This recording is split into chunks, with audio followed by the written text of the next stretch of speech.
What's up, troopers? Just Mike and I this time. We're back for another episode of Notorious Scoundrels. We have one more actual faction to get through. We're going to be covering the Empire tier list today. But first of all, how you doing, Mike? Yeah, you know, my car is presently still locked in a sheet of ice, so haven't gone anywhere since Sunday. Oh, right. I forgot about, those of us privileged West Coasters have not had to worry about any kind of ridiculous ice storm, like mega coldness. You still having out there? You see Lord of the Rings, right? I have seen those films, yeah. Yeah, I figured as much. You've seen the scene where they're on Caradhras and Legolas is like walking on top of the snow. Mm-hmm. Yeah. The snow is so dense that I was able to do that this week. Wow. And you literally couldn't track me, even if you were like Aragorn, because it was just a sheet of ice. That sounds extremely dangerous. It is. That's why I haven't left my house. Yeah. It's literally like just like a sheet of ice this thick all the way down. Jeez. Like you try and stomp on it like you normally would with snow. No dent. It just hurts your foot. Yeah, that I am really glad, as somebody who works at a hospital, that I am not close to that situation. The last time that Seattle had any kind of an ice storm at all, this is a city with a lot of hills on it and a lot of people who don't know what they're doing in terms of walking or driving when there is ice on the road. I believe that. I remember seeing a screenshot with like the names cut off, but just like the diagnoses of Harborview Hospital, which is our like major trauma hospital in Seattle, like the day after this like big sheet of ice came down here, and it was just femur fracture, tibia fracture, tibia fracture, femur fracture. I can't imagine what Seattle would be like. Like that city is just like hills, very steep ones. Yeah. With ice, that sounds like miserable. Anytime that happens, like on the Seattle subreddit, there are several videos being posted of people that are like in the middle of a hill with a bunch of ice on it. They're like actively trying to parallel park, and then as they do, inevitably the car just goes and then just starts spinning a little bit. And you're just like, oh god. that feels like something that is just like not worth your time, and like go find someplace else to park. I don't know. Or just like don't drive here at all when things are like that. But I grew up in Baltimore, so I definitely remember storms like that sometimes happening, and it's a part of the country that's like pretty prepared for super cold weather, but not like super prepared the way that, your Wisconsins or Illinois are. Just for perspective, the grocery store has been closed for 4 days. Yeah, that's pretty bad. I did see some pictures of grocery stores that had like, basically been, raided down to the last box of whatever. But there was one hilarious picture where everything on the shelves was empty, but there was a gigantic pile of Dasani water bottles that was left alone. So, good time to bring up the fact that this podcast is not actively sponsored by Coca-Cola, which is the makers of Dasani, which may or may not taste terrible. Nor is it sponsored by, I think it's a PepsiCo or whoever makes Mountain Dew Baja Blast, which we are very much fans of, and that we are still actively seeking a sponsorship with. Someday, Mike, that'll be when we really know that we've made it.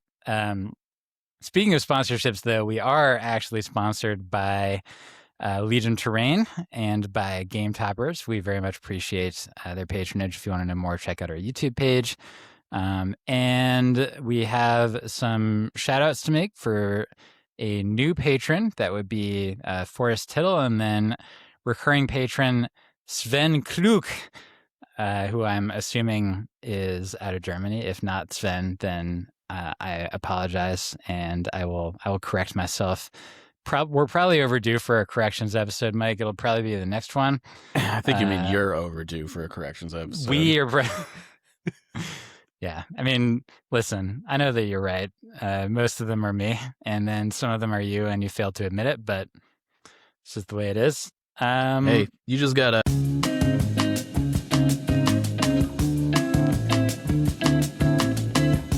And we're back. We had to. Mike said something that I briefly considered leaving in the podcast, but I decided that discretion is the better part of valor. Anyway, we're just gonna have to move on from that, and this is only the second time this has happened in this year-long history of me hosting Notorious Scoundrels. Makes me wonder what do you think Kyle would have done if that came up while he was the host? I'm curious about this. He would have left that in for sure. Okay, yeah, I guess that just means that I am a coward. But we have a little bit of Star Wars news that we're going to cover first, like some general Star Wars talk, Mike, which is that Lucasfilm and Walt Disney decided to, and I guess Kathleen Kennedy, I'm sure was a part of this herself, but they decided to part ways so that she is no longer going to be in charge of Lucasfilm, and instead it is going to be Dave Filoni, a person who I have certainly mentioned many times during Notorious Scoundrels, as well as, let's see, as well as Lin-Wen Brennan, who is going to be co-president with Dave Filoni, who is going to be the main president and the chief creative officer. So I wanted to just get into this real quick to see how you felt about it now that we know that this news is actually real and not something from a possibly AI generated fan website that is just pumping out fake news all the time. Yeah, what are your thoughts about this and what it's going to mean for Star Wars in general? I think I might be in the Star Wars fandom minority on this, but I kind of couldn't care less. Interesting. And I think that there's been a lot of at least perceived nerd rage about what Disney has done to the franchise and all this stuff. And I find it just really hard to believe that I don't know.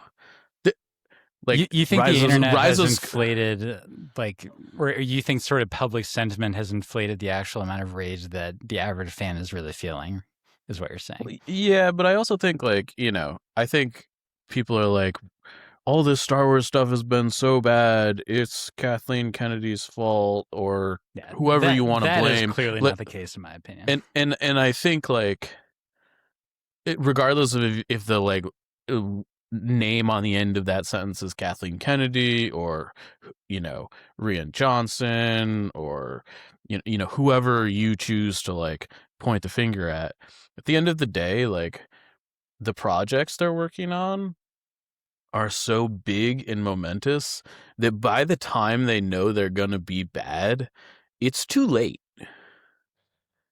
Yeah. By the time that you realize Rise of Skywalker was going to be what it ended up being, you couldn't reshoot it. No, of course it was game over, right?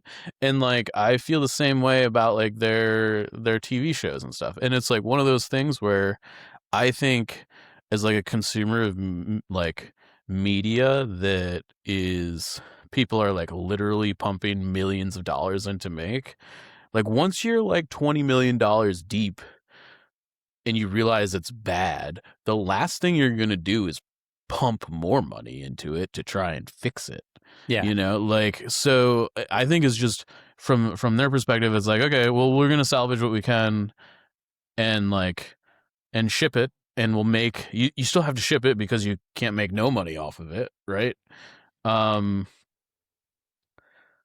of that's to say that I think all of the people at Disney that are like making those decisions, like obviously they've had some stinkers. They've also had some winners. Like this is also the team that produced Andor. Yeah, exactly. So like, I don't know. I'm a little bit suspect on. I don't love Dave Filoni's narratives personally. I think they're very samey. With you. I think they're very samey, and I think that they're focused on characters that I personally don't care about a ton. But whatever, my hope is that I think Mando season 1 and 2 were very good. Mm-hmm. I think the latest season was well, I have stronger opinions than but it was definitely a far cry from the first 2 seasons. Absolutely. Yeah, so I mean, like, I don't know. Again, it's like there are some diamonds in the rough. Some stuff is also like really bad. I don't know. Yeah, I think Dave Filoni to me has been in some ways is sort of similar-ish to where Lucas is, in my opinion, where I think that Dave Filoni has a lot of neat ideas, but then when it comes to actually executing them, especially with screenwriting, Filoni is still better than Lucas, but but then when you compare it to anything from Andor, it's just like friggin' night and day. Yeah, I mean, if I had my way, I would just give the keys to the people that did Rogue One and Andor. Just like give them the keys to the franchise and be like, what you guys did was amazing. Try and bottle it again. Go.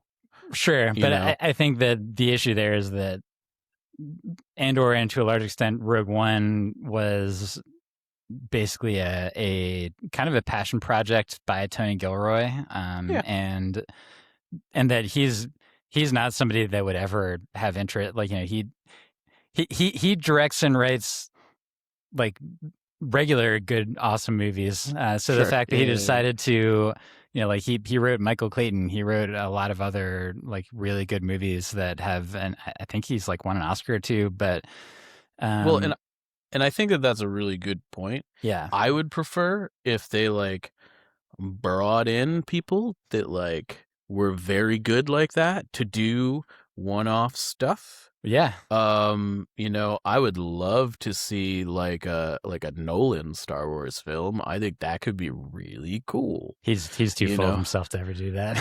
Sure, but I think something like that would be awesome. Yeah. But like, like if you could give me like Dunkirk Star Wars style. Oh yeah, that'd be incredible. Like I'm all about it. And like that would even fit into like how the Star Wars narrative and stuff, you could, I don't know. Just it's. I wonder. I think it's possible that even though I don't really like Filoni that much as like a story writer or as a director, like running a franchise is different from those two things. And I think like a really good example to translate over is that Jon Favreau, who has like directed a couple of really good movies, but then more consequently was in charge of like the like overall how especially the first part of the Marvel Cinematic Universe was like created, leading all the way up to Avengers Endgame, which some people are going to be like better or worse fans of those movies, but what he did generally was just like really successful and something that probably no one would have predicted would have been possible. I don't think we'll ever see it again. Yeah, I think we're going to see like, but then that same guy, when he was the actual writer for Book of Boba Fett, it was an absolute disaster. And so Book of Boba, At least from a writing perspective, like the dialogue in that show is horrific. Sure. But I mean, that's kind of Star Wars generally, right? Like, okay, but then you compare it to not even just Andor, but if you compare it to Skeleton Crew that actually had pretty good writing, or even though Obi-Wan was sort of a boring story, the actual dialogue in it was fine. And so it just goes to show that people have different skill sets. And so for all we know, Dave Filoni may actually be very good at running the franchise, even if we don't necessarily like him a ton as a story maker. I do firmly believe that one person does have to kind of hold the keys to like the like dungeon master kingdom. Sure. For like lack of a better term, like I don't know like what you would call that per se, but kind of like the lore master or whatever. And obviously at one point that was George Lucas, but I think that's Dave Filoni now. Like I think almost through and through. Yeah, I think that's probably fair. And I think it's good that like a person like that exists, but I don't think that they should like they're like these are the overarching story beats I want you to tell. Go do your own thing.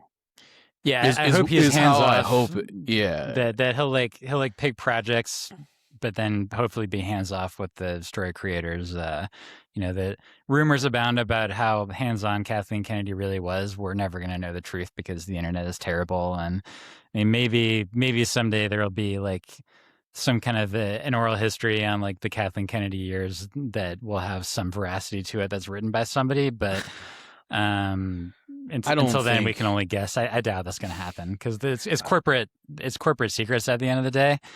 Sure. I also just like don't believe that any CEO is actually hands on. I don't believe that's like a real thing. Yeah, I feel like we're not in the business, so I feel like it's exactly as likely or unlikely as anything else that you read on the internet, which is to say that you probably just can't believe it. Speaking of things on the internet, we're about to share our opinions on the Empire tier list, which does have veracity, Michael.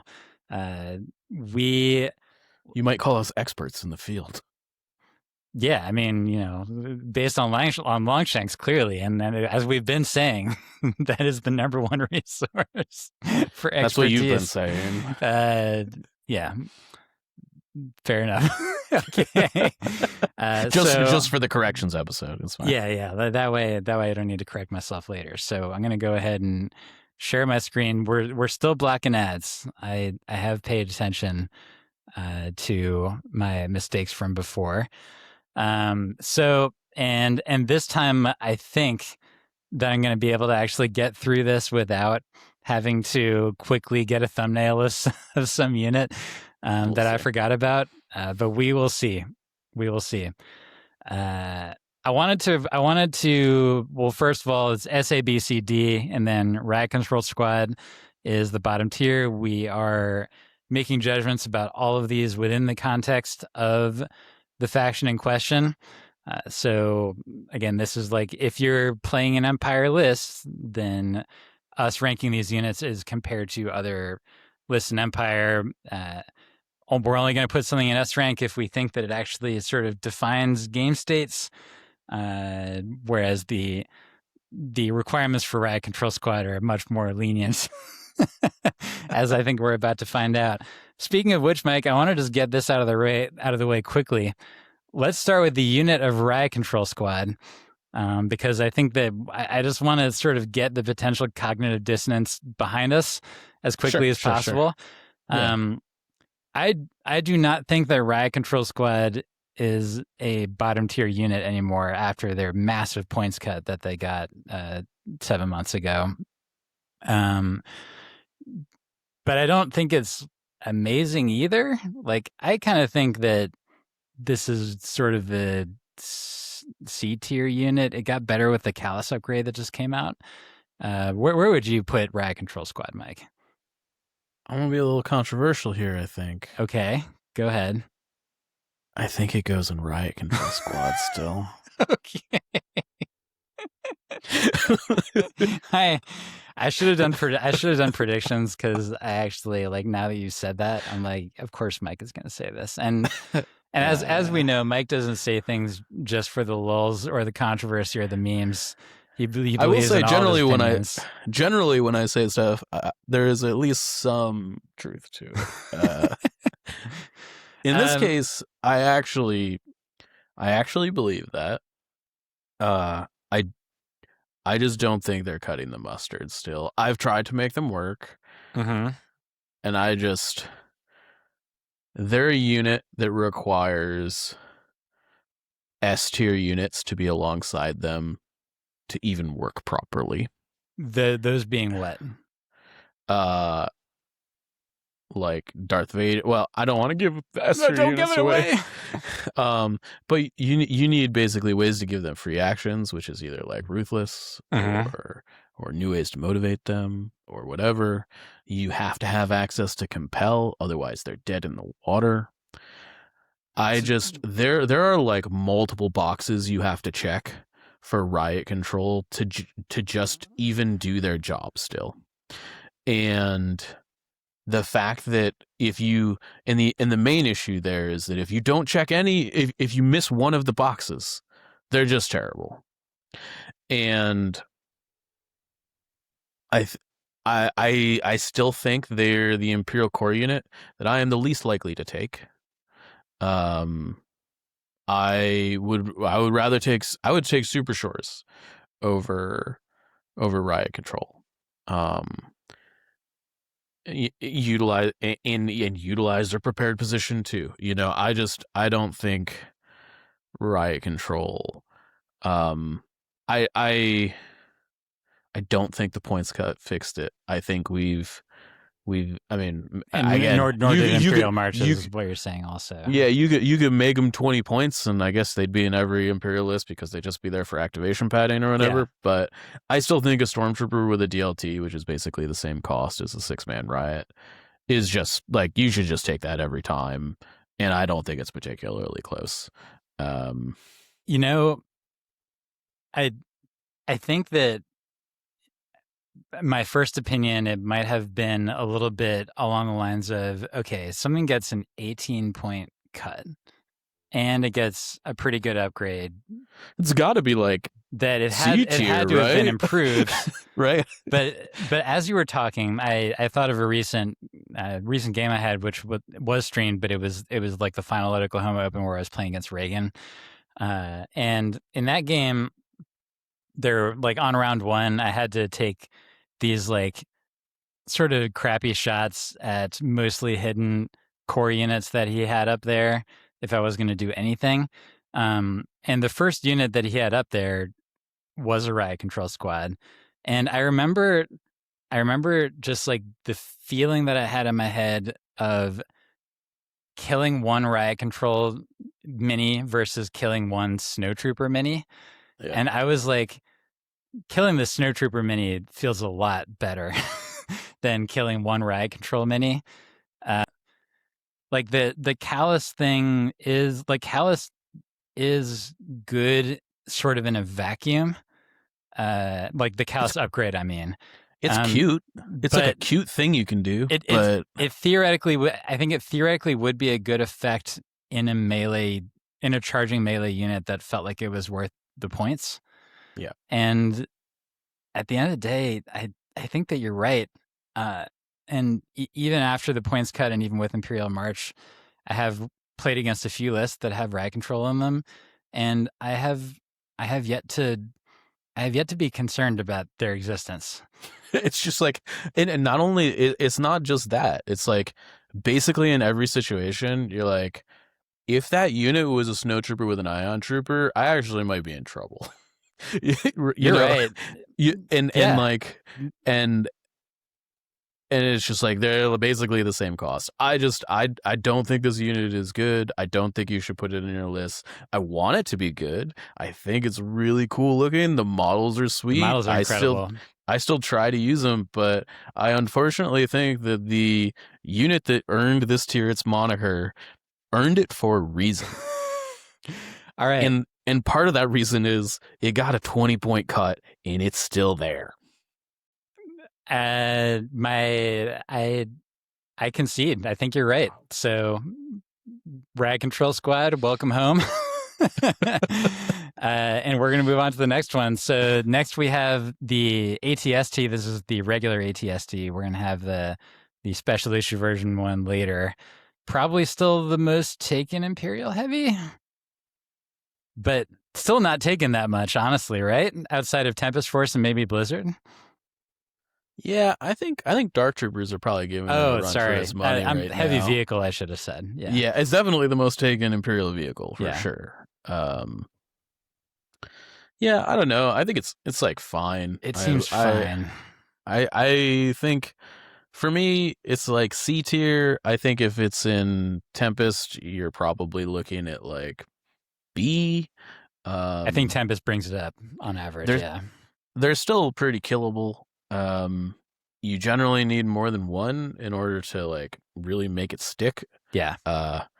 It has the problem that a lot of weight save armor still has a problem with, and that's land speeders with ion guns. Sure. It's a little bit more resilient than that than most weight save armor, just because it's got so much health. But the ion is a problem. The ion basically always sticks. And unlike a lot of the other weight save armor, an ATST with only one action kind of blows. So if it's pointed the right way, it's at least okay.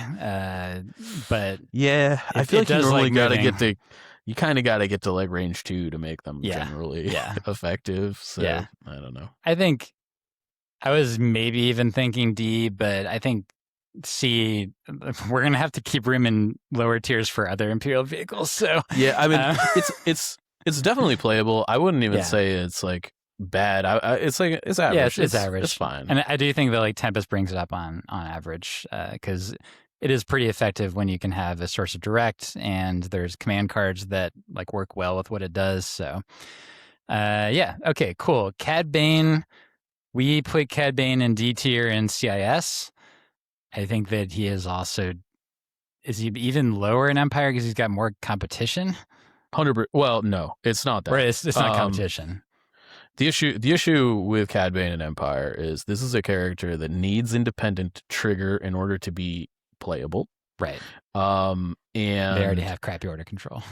In Empire just like can't stomach that for its characters to matter. It's just like not a thing that is even on the table. That's fair. Yeah, I think if you're gonna play Cad Bane, you should just play Separatists, probably. Maybe Shadow Collective, but actually, even then, the order control becomes its own problem. Yeah, I mean, I don't know. I think he's definitely riot control tier in Empire. I don't think there's really any reason to put him in an Empire list. There are, I mean. So you factor that on top of the fact that there's also a ton of options. It's just like, yeah, okay. Yeah, I think that's fair. I think he doesn't work. I'm going to split up these core a little bit for the sake of conversation, but let's go ahead and start and talk about Stormtroopers. They're good, right? I mean, there's a lot of options. The Super Squad's a good option. I think there are two main configurations here. It's like regular squad plus a super squad, and that's like it.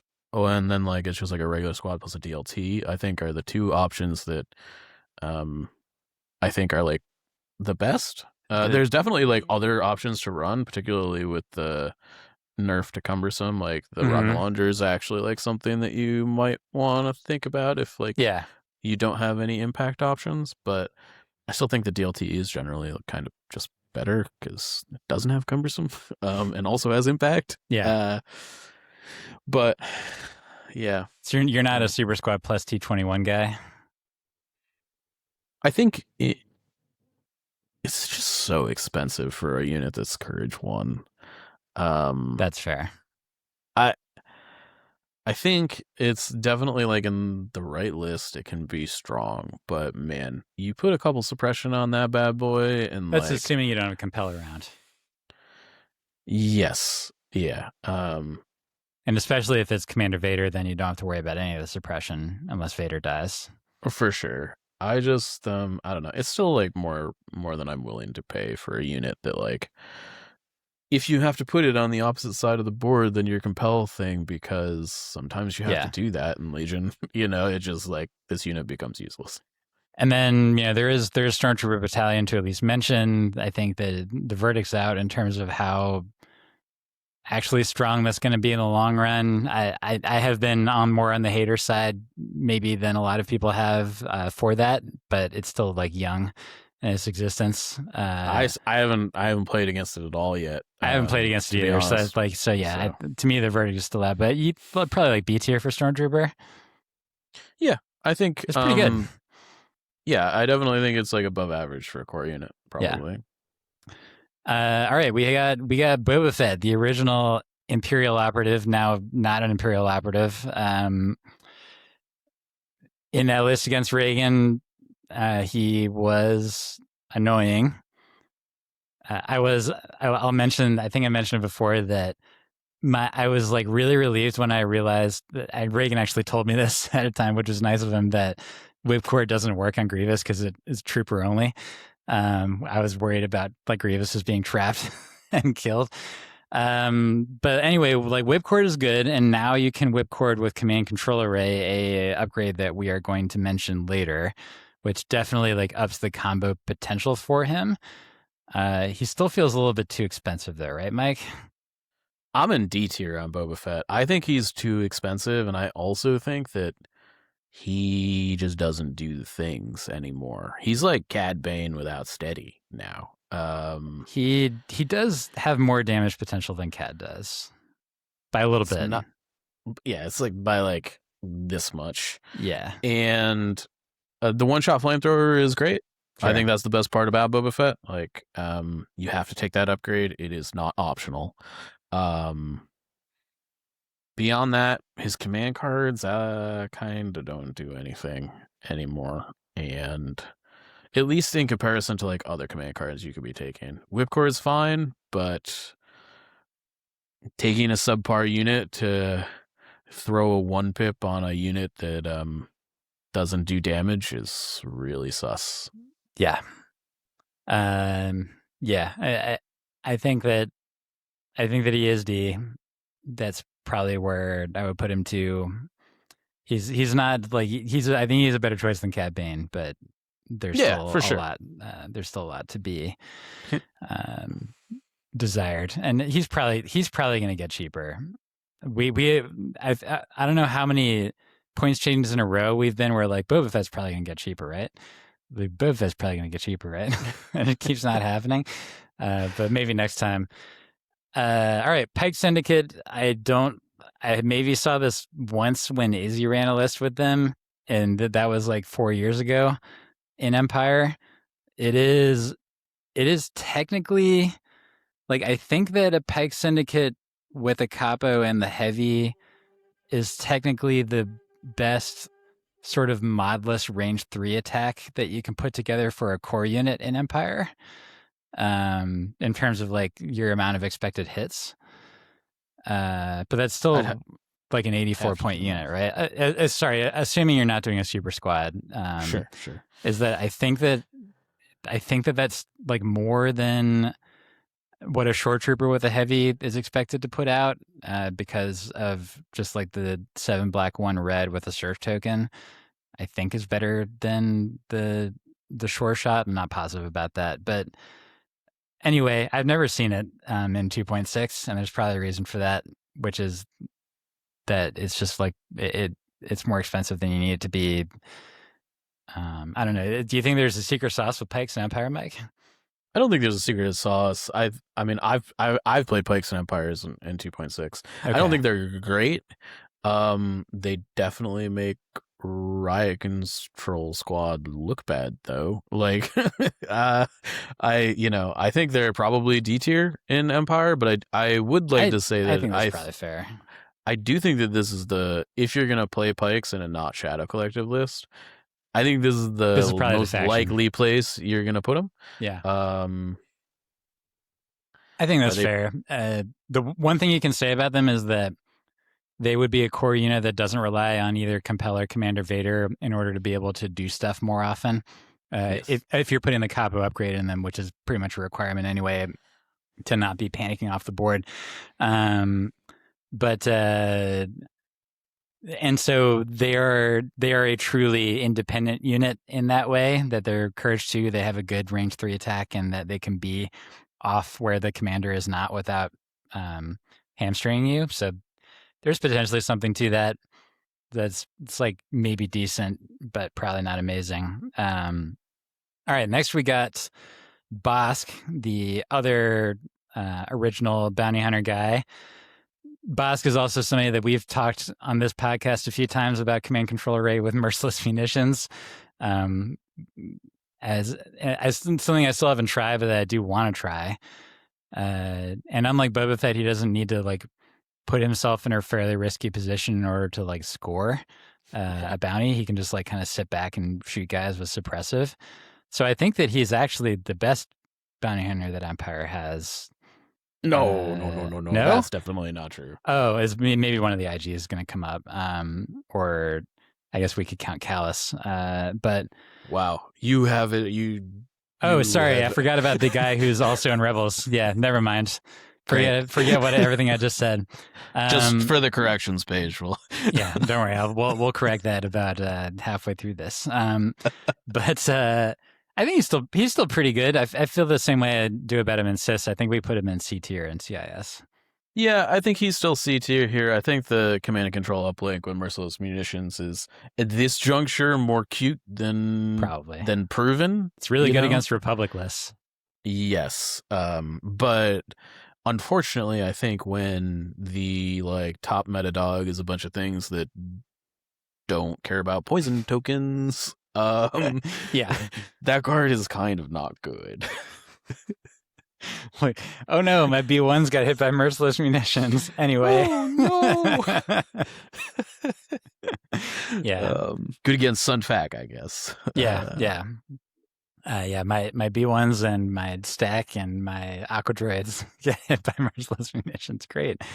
I think C tier. So Shore Troopers has like these guys with the Super Squad have gotten a total of like 30 points less expensive or something stupid. I don't know what the actual number is, but they used to be insane with the Super. Now much cheaper, and yet I think that I have seen one of those with the heavy, or like one of those with a regular T21 in Remnant lists, like a Shore Super with a regular T21. I've seen that a couple times as a one of. But I'm not seeing like Empire lists that are using a bunch of these like really doing all that well on average. But where would you put Shores right now, Mike? So I've played against Shores at like a pretty high competitive level, like fairly recently against like several players. Yeah, and in all of this includes like Richard Lavery, who put the Remnant list on the kind of like the radar. Yeah. And in every game I've had with all of them, there's always been a comment of like, man, this unit just is not good. Or like, and it's like one of those things that like you say at the table that maybe you don't completely mean, but it's like you're like let down by that unit in the moment. Like it feels like it should be better than it is, sort of thing. And I feel like that's just like the Super Short Troopers. They just are like, this is 100+ point unit, and it feels like it should always be like at least 6 hits, and sometimes it's 3. And you got to live with it because your Empire, and these days Empire doesn't have a lot of dice manipulation. And it is what it is.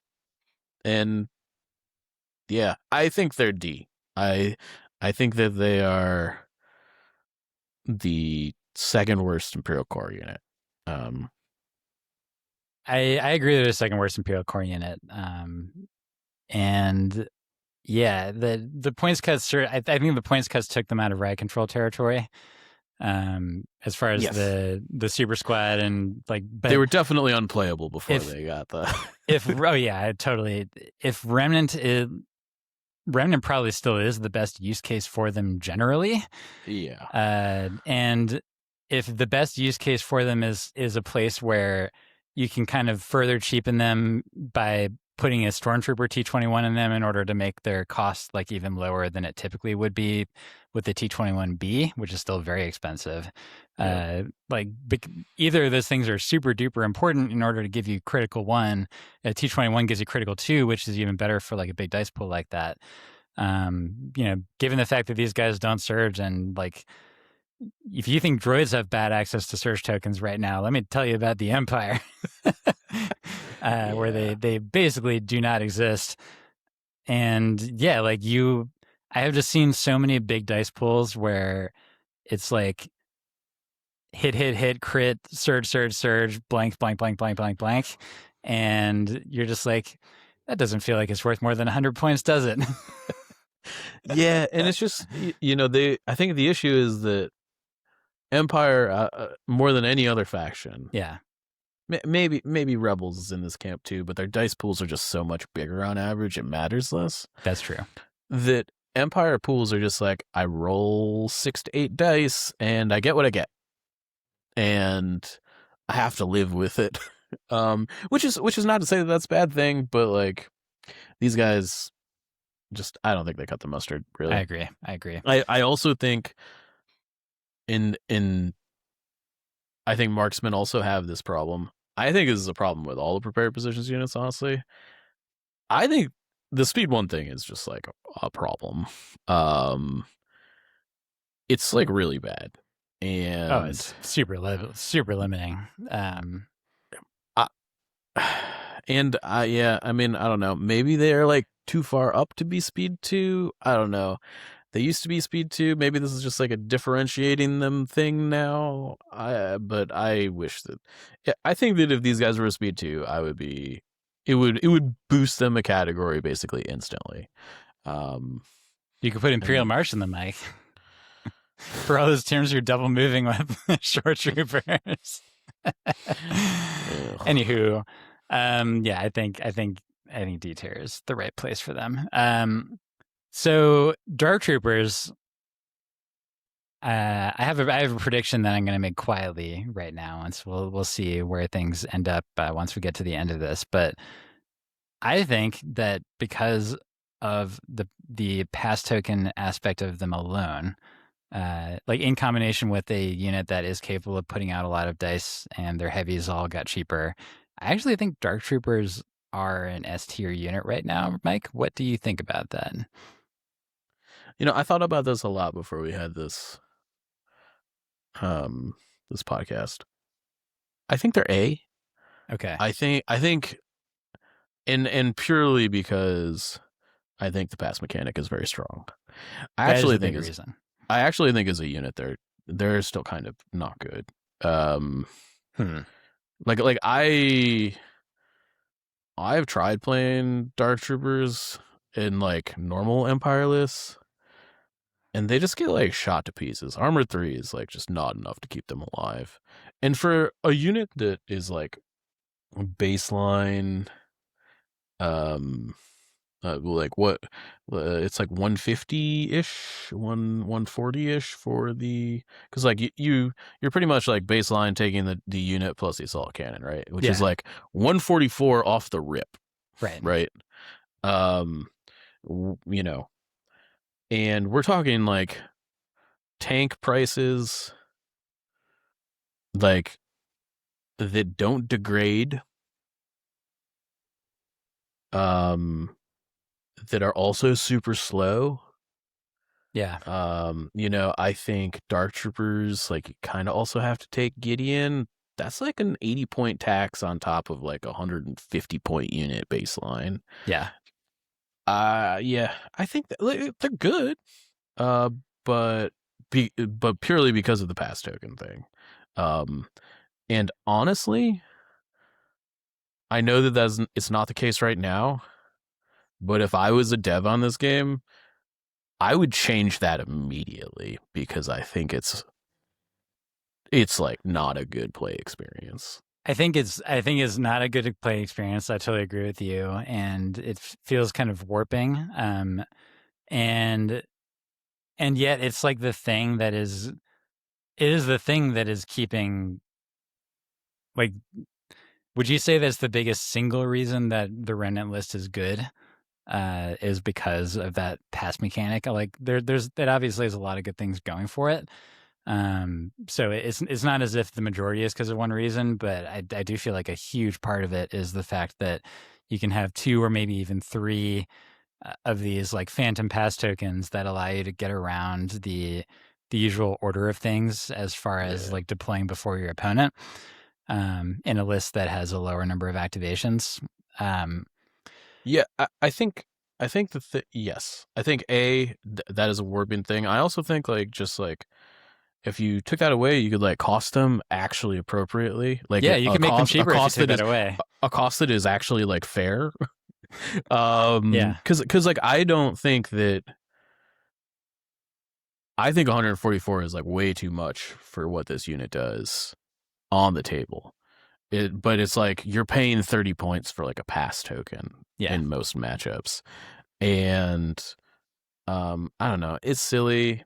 Again, I think they're A tier. I'm willing to concede S if you'd like, but I do think they require support, and I also think that like I don't know. It's weird because I don't feel like the pass token has anything to do with the unit. It just happens to be a thing that you get when you put a Dark Trooper in your list. And it feels really weird to me. Like it's not like the Dark Trooper unit once it's on the table is actually not very good. It's that you just get this like ghost like auxiliary effect. It's like you paid for an advantage card that you always get.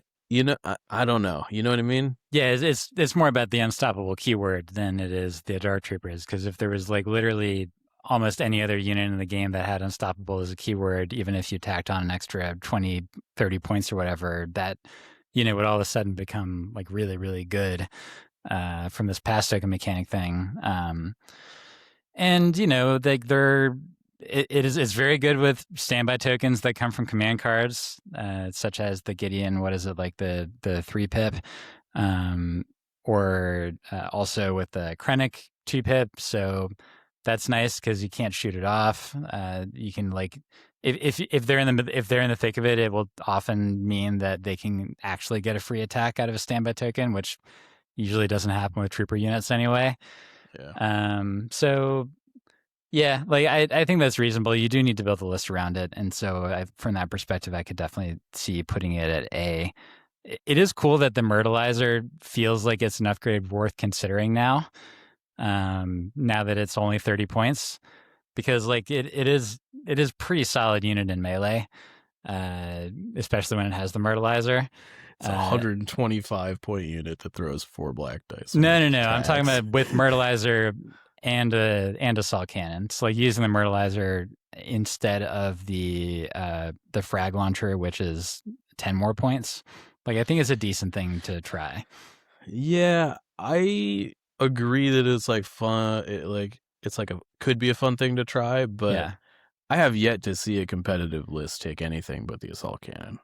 No, I mean that's true. Like naked plus the assault cannon, and then maybe with program loyalty is typically the way to go.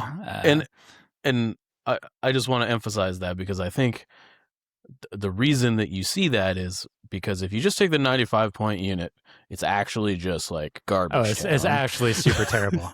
And so the only way to make it like the cheapest way to make it reasonable is to just put the assault cannon in it. You're like, okay, I'm paying for this pass token. I guess I have to spend 44 points to make this unit somewhat effective. Yeah, and in a way, I wish that the assault cannon like dice and stats had just been built into the main unit, and that the Myrtleizer and the frag launcher were truly optional upgrades that you could put on top of it. But it is what it is. This is these are not things that we can control at this point. Okay, so Darth Vader, Commander Darth Vader. This is his original Star Wars Legion core set picture over here. Mike, you just go, hey, where are you going to put Commander Darth Vader? The subject of our longest TFT mini, which was like 45 minutes long. It was pretty long. I'm going to put Commander Vader, I think, in A tier. Yeah, I think that's right. I think if there's any, I don't know. I would like to put him in S, but I just don't think he really gets there anymore. I don't know. No, I don't think he's an S here. I mean, he's where Yoda is, basically. He is, but like for different reasons. Yeah, of course. Vader.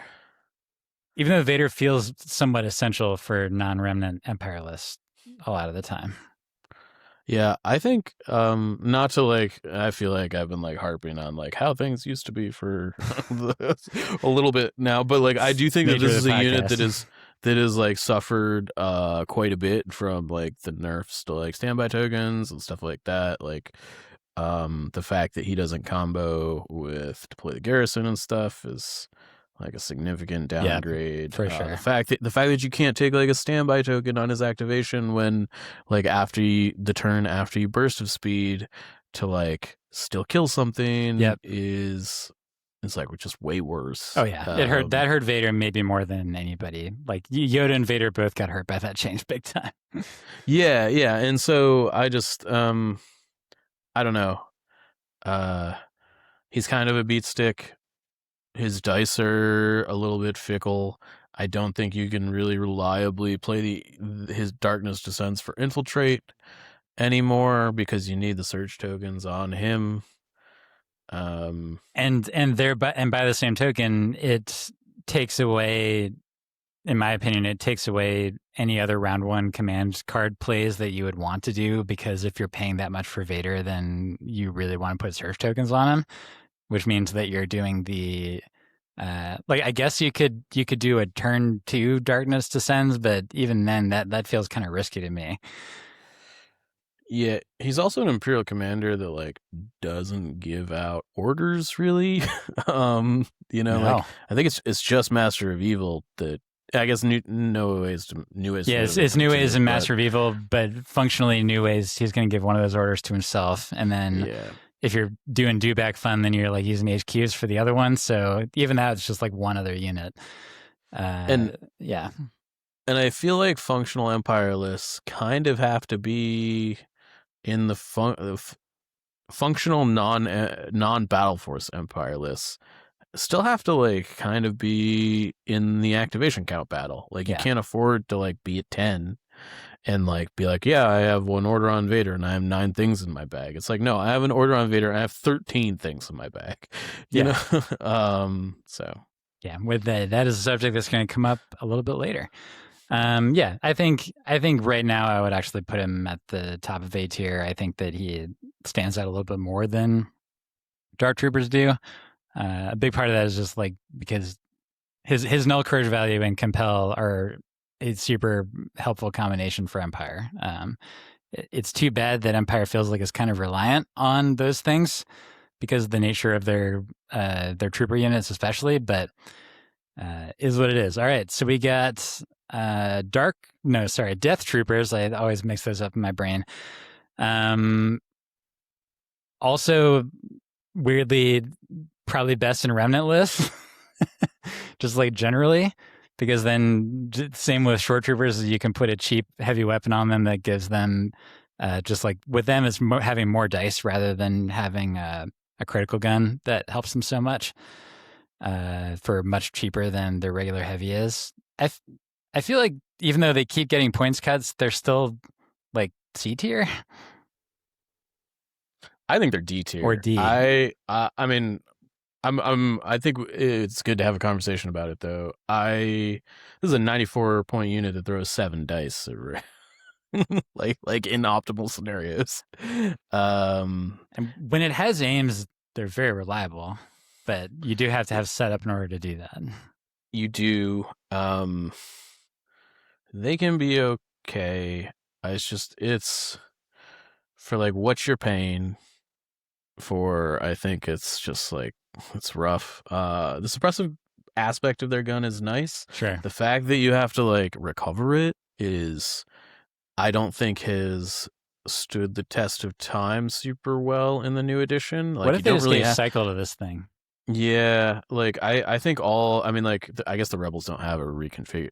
Like they fixed the Rebel reconfigured guns because they deleted one, and I think Cassian's is just on his unit card now or something, right? Not that Cassian is good, but like Iden's is just on the unit card. I think isn't Cassian's Cassian's might still separate flip or something separate. Do you have to like pick it at the beginning of the game? You could reconfigure it with a recover action or something, right? But it's not like when you recover, like you just like flip the card. It's not like you can't use it anymore. You know, like, right. So anywho, yeah, they're like fine-ish, but I think these guys fit into my whole like you're paying for 5 guys with a heavy theory, and 94 points is a lot for that. Yeah. I forget which episode it was, but like we were responding to the comment about sort of health and resiliency not being valued enough, which was an interesting conversation. But yeah, like when you like we've compared these to the clone marksman before, right? In terms of like the marksman super squad, in terms of like the amount of health that you get, and how long the unit is actually putting out decent damage. It does feel like when you just take a couple of minis off of a Death Trooper squad, it hurts. So yeah, I think that they're better than Shores. Maybe.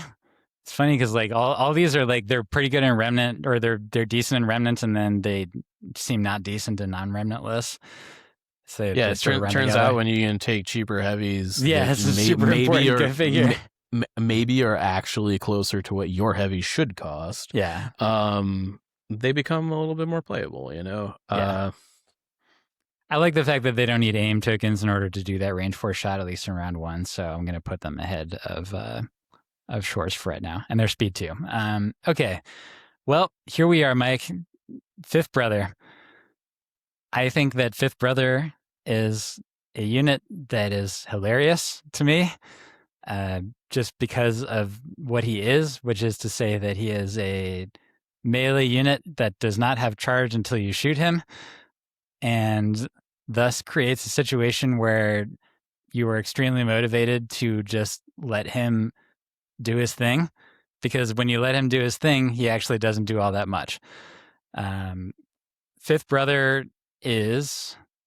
How much is Fifth Brother now? He got cheaper by a little bit. He's presently 97 points. He is presently 97 points.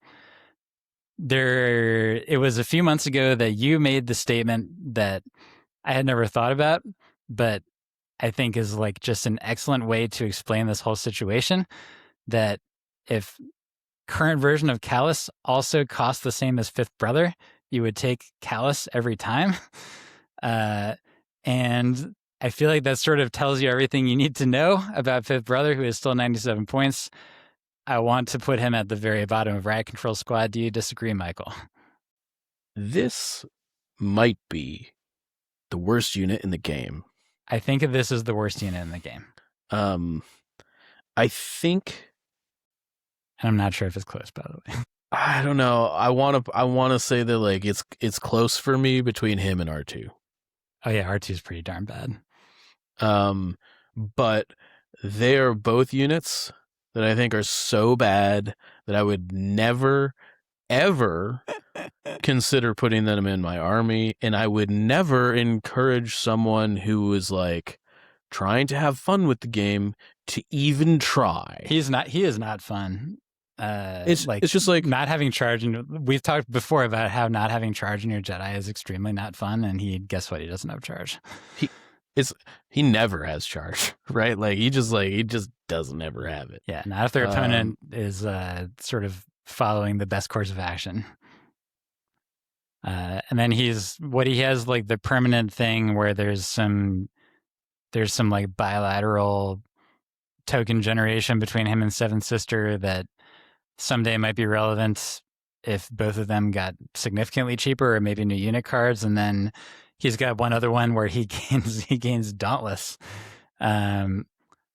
which is cool. Oh wait, so I'm looking at his card. I care not for your struggles with 3-pit. So when a unit is issued an order, it gains Dauntless this round, and Fifth Brother already has Dauntless. Yep.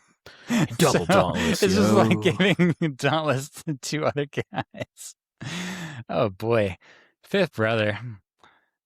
in a faction you poor thing. where like compel is everywhere. required. So like, is it really that helpful? Yeah, I mean, yeah, the Inquisitor command cards are just bad.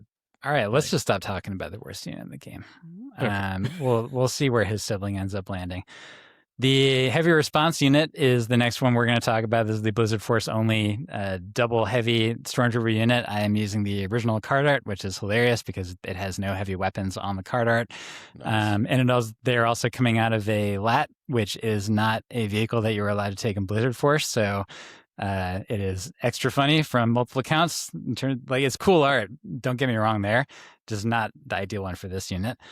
This is funny, Mike, because there was a time, if we're bringing out our history textbooks, when this was considered one of the best units in the game. It wasn't considered one of the best units. Sorry, in the game. It certainly was one of the best units. It was one of the best units in the game. You're right. Very fair.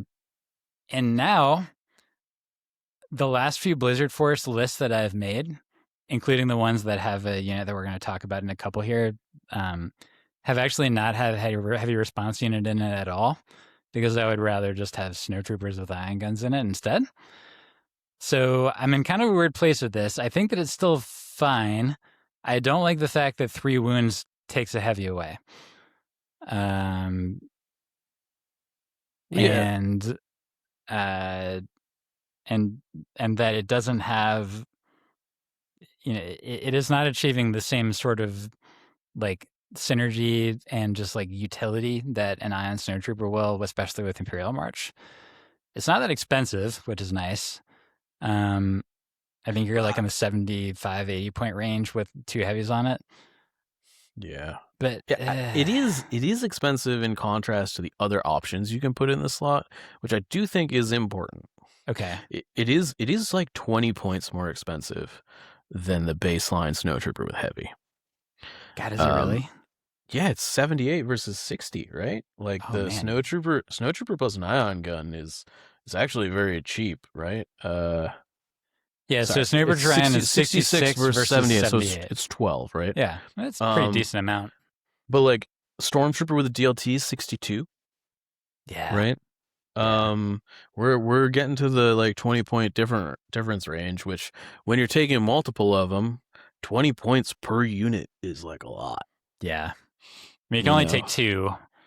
Sure. But like 2 HRUs being 2 snowtroopers is like all of a sudden you're going to be getting close to putting a probe droid in your list, which we'll talk about later. Is this riot control squad because the one context in which you can use them is just better to use an ion snow every single time? No, I think it's like it's like a D tier area. I think it's probably D tier now. I also think range 4 is just like a lot less good than it used to be. That's very true. The reason this unit was good was because it broke cover cheaply. Yes. Under the old rules. On round 1. On round 1. Yeah. That was a big deal. Sure was. That isn't as much of an issue anymore for a variety of reasons. Yes. So even the cumbersome change, like which maybe makes the HH12 more attractive, I still don't think that really sort of like made it a ton better.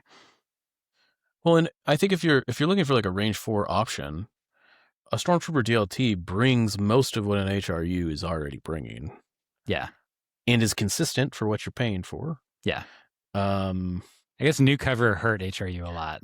That's sort of what I mean. Yeah, it's like the whole reason the HRU is good is because it's putting 1 to 2 past cover, but a Stormtrooper DLT now just like generally gets past cover on its own. Yeah. Yeah, usually puts 1 to 2 past cover.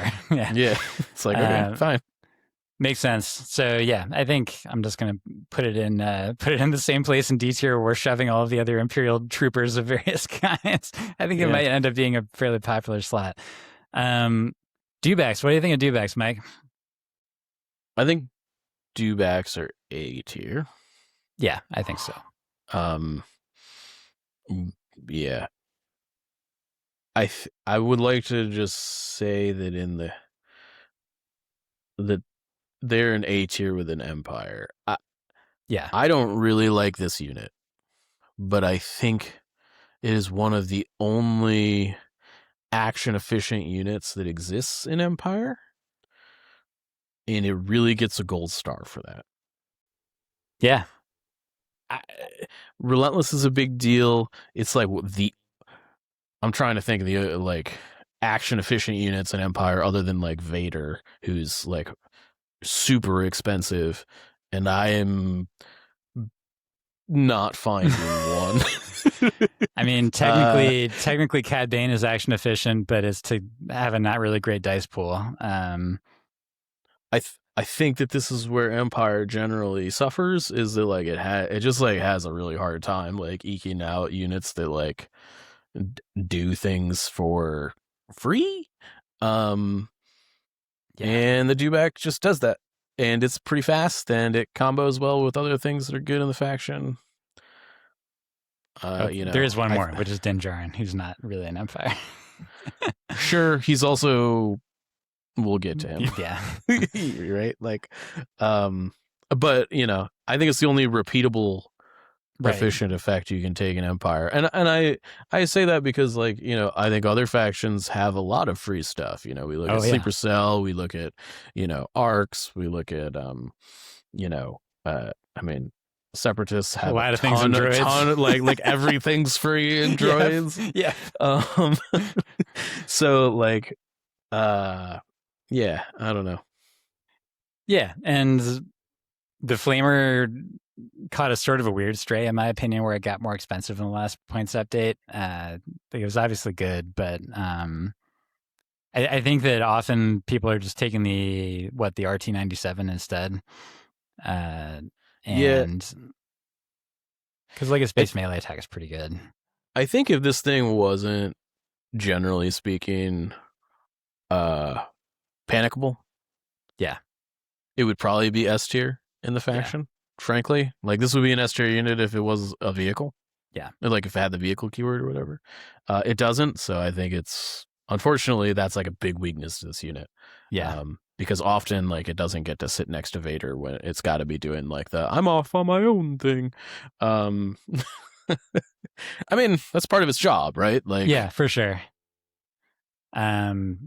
Yeah, like at least the action efficiency means that a suppressed dewback can still like do things, but when it's far away, it definitely hurts because it's counting on getting those two moves in to like become relevant. And so if it gets suppressed without compel nearby in round one, it becomes like a real problem. Okay, cool. So yeah, put it in A tier. So now we're switching to one of our two news sections of the tier list. We figured we would just incorporate these because both of the units that have been like now fully revealed are going to be takeable in Empire. The disclaimer is these are units that are not out yet, and so we haven't been able to try anything. But we've looked at the front part of Imperial Prodroids before, but now we know the rest of it thanks to people opening the Blizzard Force box a little bit early, which is to say that they have no upgrade slots and they're 35 points. And so as a brief reminder to folks, like we'll show the card up on YouTube so that folks can remember. I think that the biggest things to remember about this is that one, that it is speed 1. 2, that it is 4 health with courage 1, but it is a droid trooper. And then 3, that it has detachment special forces, which may be the most important part of it, except for Blizzard Force, where it loses that keyword, which means that in Blizzard Force you can just like pile these in there as much as you want. And I think Blizzard Force has three slots for them. Yeah, is that right? So you could get for spending 105 points, you can get 3 activations worth of this thing. So yeah, like what is your first impression on where to put this with all those disclaimers that we just said? I think this is going to be an A tier unit. Really? Okay, go ahead. Even in non-Blizzard Force, you're saying? I think especially in non-Blizzard Force. Ooh. Tell us why. Yeah, so obviously I haven't played any games with this yet. So comment section, take it with a grain of salt. Please take it away. Please criticize Mike is what I'm saying. Yeah. So I think Scout Troopers are really good. I think people are not playing them enough. I think that is legitimate. for 48 points. It's really hard to get a better activation in Empire. Okay. Frankly. And when you stack just getting another 3 activations on top of that for 100 points, basically. Yep. That goes a long way in solving some problems that Empire has right now with, like, I want to take these units that cost a lot, but I kind of can't because I need to also be competitive in the activation count world. I also think that these are better than people think. And I would encourage people to... So, first of all, they have Infiltrate. They have Observe 3. I think... Free action Observe 3. Free action Observe 3, which is important. Yeah. I think that you should look at these as 35 Spotter 2. 35-point Spotter 2 units. Do you hover somewhere, observe, and then hide? Yeah, I think you put them behind a line of sight blocker. Yeah. And what they do on their turn is they move out, they observe 3, they move back, generally. And then, like, once you're in, and like, they do that for the first 2 portions of the game, and they spotter things, basically, just like your Krennic, or your Veers, or your Imperial Officer of old would have. Like, people were taking the old Imperial Officer at, 45-ish plus Binocs for Spotter 2? This effect is very close to that. It's on a unit that is just as healthy, and you can put anywhere you want on the board. And I just think that... I think in the hands of a competitively skilled player, I think this could be a very good unit, and it powers up Empire in ways that they have wanted to be powered up for a long time, but have not been able to share aim tokens effectively because their support section has kind of been like... Veers is not really good. I think the Imperial generic customizables, which we'll talk about later, didn't hit in the way that the other customizables did. Yeah. And so I think they're still kind of like lacking that aim support they need. And, you know, if you take 3 of these, that's like handing out 5 aim tokens every turn. You get to do it as a free action, so like if you also want to shoot with these guys, you can. I wouldn't recommend it, but like the range one's pretty limiting there. It is, you know.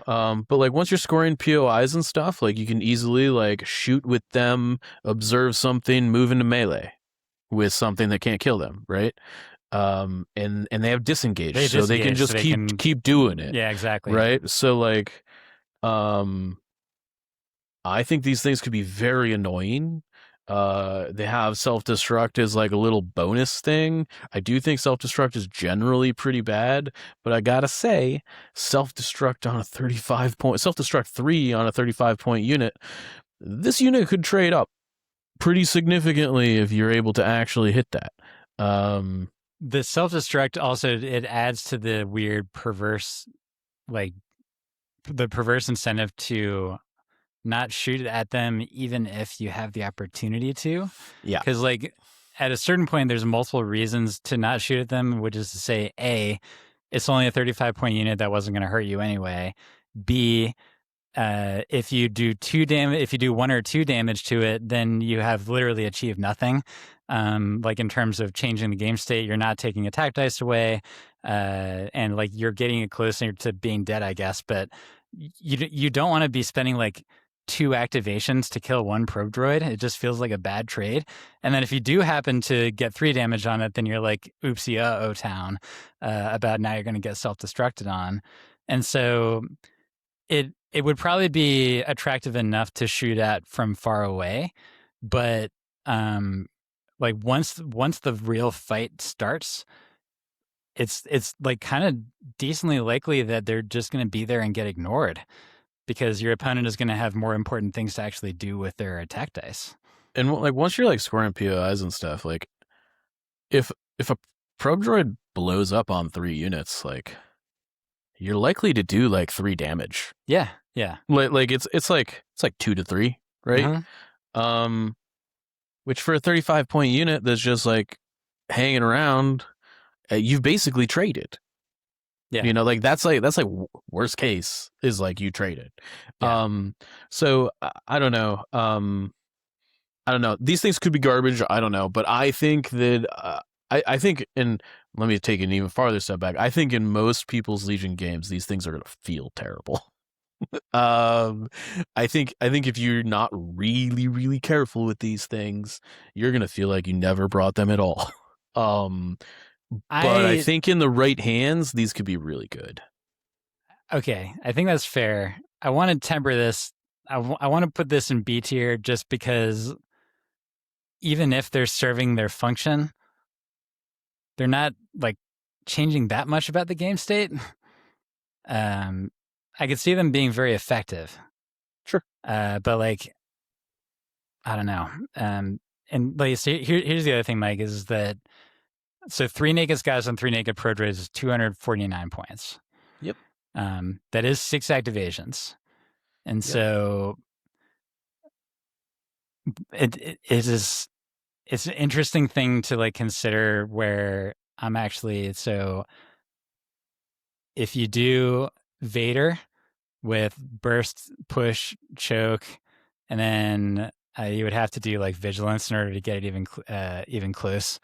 That's 242 points, but it is sort of funny that you can have 6 activations for the cost of 1 activation. Well, and I think the perspective I'd like to paint is that like you take 6 snowtroopers with ion guns, you take 3 naked scouts, you take 3 probe droids. That's 12 activations. 645 points. You've got 355 points left to work with for your, to put some big juicy things in there, whether it's like a commander and an ATST. What was your support unit there? Or What's sorry, you said 6 ion snows? 6 ion snows. Yeah. And obviously like you could change that out. They could be Stormtrooper TLTs or whatever. They could be riot control if you really want them to. No, you're right. Like for 12 activations, and then you have 355 points left to play around with. Like yeah, we're getting to like CIS level of like things are cheap. Like I don't know if again maybe this unit isn't good enough to like make that up, but like I don't know.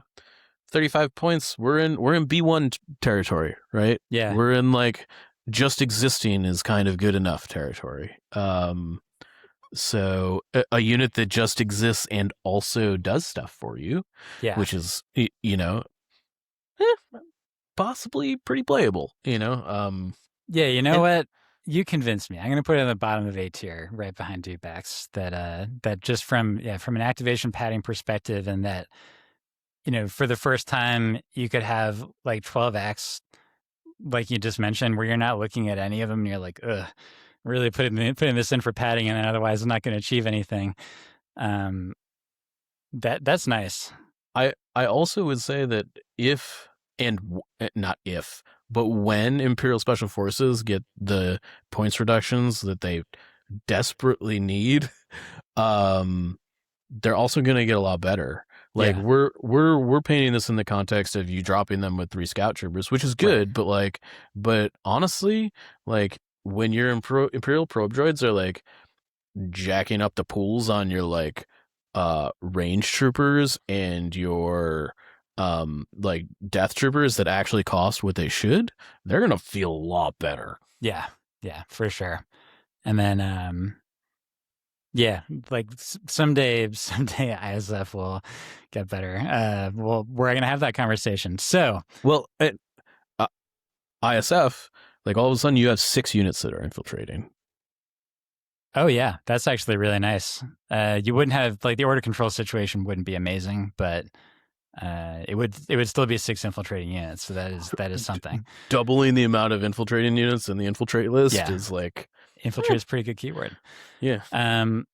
Well, we were just talking about snowtroopers, so I think snowtroopers are friggin' awesome with the Ion and Imperial March especially. I'm actually in the S tier zone for these guys. What do you think? Yeah, I definitely think they are I don't think they're quite like Five's Ahsoka squad, but I do think that they're like basically the best thing you could be doing in Empire. Yeah. You know, like Steady's real good, and these guys are. I I feel a little weird about they this. move at Mando speed. Like it's Mando speed plus 2 inches. Am I right about that? Like when you do two moves with them, it's 10 inches, so it's it's yeah, Mando plus 2. like that's really far for also taking a shot, and it's a pretty decent shot. Like the ion weapon got significantly better with Legion 2.6, and it's stayed that way, obviously. I think this is where then I'm maybe differ on this. It's an okay shot. It's like fine. It's really good against vehicles. I'll say sure, that. Yeah. Sure. Against troopers, it's a lot less good. Yeah, I do think it's pretty good against droids generally. Yeah, for sure. You know, I think if Empire has like a good place in the meta right now, I think it's just because they're like, yeah, we put 6 ion guns in our core units, droid players, like, you know, like out of Europe especially, like you will often see 6 ion snow lists that do really, really well, and like it's not an accident. Like this unit is extremely, especially in the context of this faction, ion snows are really, really effective. Yeah, I part of me feels like though that like if they weren't in Empire, they would not be S tier. No, I agree. I do want to like caveat that with like if this unit was in any other faction, it'd probably be like A or B. But can you imagine if Tempest had access to snowtroopers? Like that list could be really, really good. Or if Remnant had access to isn't it snowtroopers. just like Blizzard Force at that point? Except it would have actual reasons to run multiple walkers in it. Sure. I guess the walkers would have like some support, I guess. Yeah. Yeah, I just think that they're just really efficient, and that's just kind of all there is to it. And that they're fast with Imperial March. And yeah, there is something to the Flame Trooper thing, maybe. Like maybe as a one of, I think that there is potential if you're doing Blizzard Force. I would say in particular, because with Blizzard Force you can give them spur and really like get them up there. Yeah, but it's probably only as a one of if you're ever going to do it. Honestly, yeah, it's fine. It's mostly the ion. I mean, ion is just a strong keyword right now. Yeah, it's probably the strongest it's ever been, actually. Yeah, I think that is fair. All right, speaking of Blizzard Force, the E-Web, which continues to get slowly better as Legion goes on. Ironically, it's been sort of similar to the T-47, where there's been like a whittling away at the badness of the E-Web until it's gotten to the point where it's at now, where I think it's okay, not amazing. I think the E-Web is a C tier unit, Mike. C. Yeah. What do you think? I think it's D, borderline riot control. So I talked with, I had a little DM thing with Austin Miller about them, and he did well. He did pretty well with a non-Battle Force Empire list that had 2 E-Webs in it. Yep. And in that one, he paired them with either 1 or 2 dewbacks in order to get, like, in order to be in an order situation where he had 1 unit that was okay going earlier and then 1 unit that usually preferred to like go later when it could. And so I think there is something to that. It's still cheap. It's range 4. But I can see the argument that even though 60 points is a lot cheaper than what it had been before, that it's still like not worth it. This is a 60-point unit in a non-core slot. Yeah. That has the health of a core unit and generally has less offense. It doesn't degrade. And it's got a good range 4 shot. It has an okay range 4 shot. It's like It's like fine. Yeah, It's not that's anything fair. to write home about. You'll usually get 3 hits, right? Yeah. And the surge to crit is nice, less meaningful than it used to be. Sure. It's fine, I guess. I don't know. I would never put one of these. This is definitely, the E-Web is on my never ever ever ever ever put this in my list. And so you don't even think, for the argument of balancing dewbacks out in the list, that it has utility?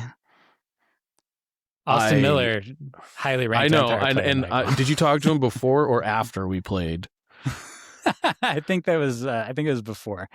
Because I gotta tell you, man, when I dropped 3 commandos across the table from him, he certainly wished he had dewback. He had another dewback instead of an E-Web. That's fair. And I think it's just I talked to Austin a lot about it after we played that game. And I was like, I think you should just walk it onto the board. I think you got to treat E-Webs like they don't have prepared positions most of the time. That I agree with, actually. Particularly even more now that cumbersome is like not an issue. Because I think that these things are like too fragile. Yeah. In my mind, these are 60-point mortar troopers.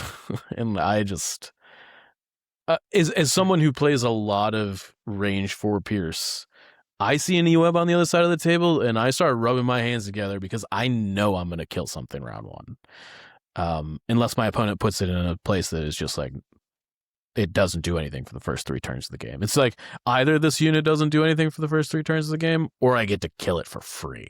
Yeah, that's fair. Yeah. All right. I'm still gonna put them like a little. You don't bit have to put it in higher. riot control, but I definitely the fact that this thing is 10 points cheaper than a dewback is. When you put it that way, that's weird. 15 points cheaper than a dewback with a heavy on it. That does actually start to feel pretty rough when you say it that way. Yeah. Okay, so all right, so now we have Seven Sister. Seven Sister does have charge, so she's got that going for her.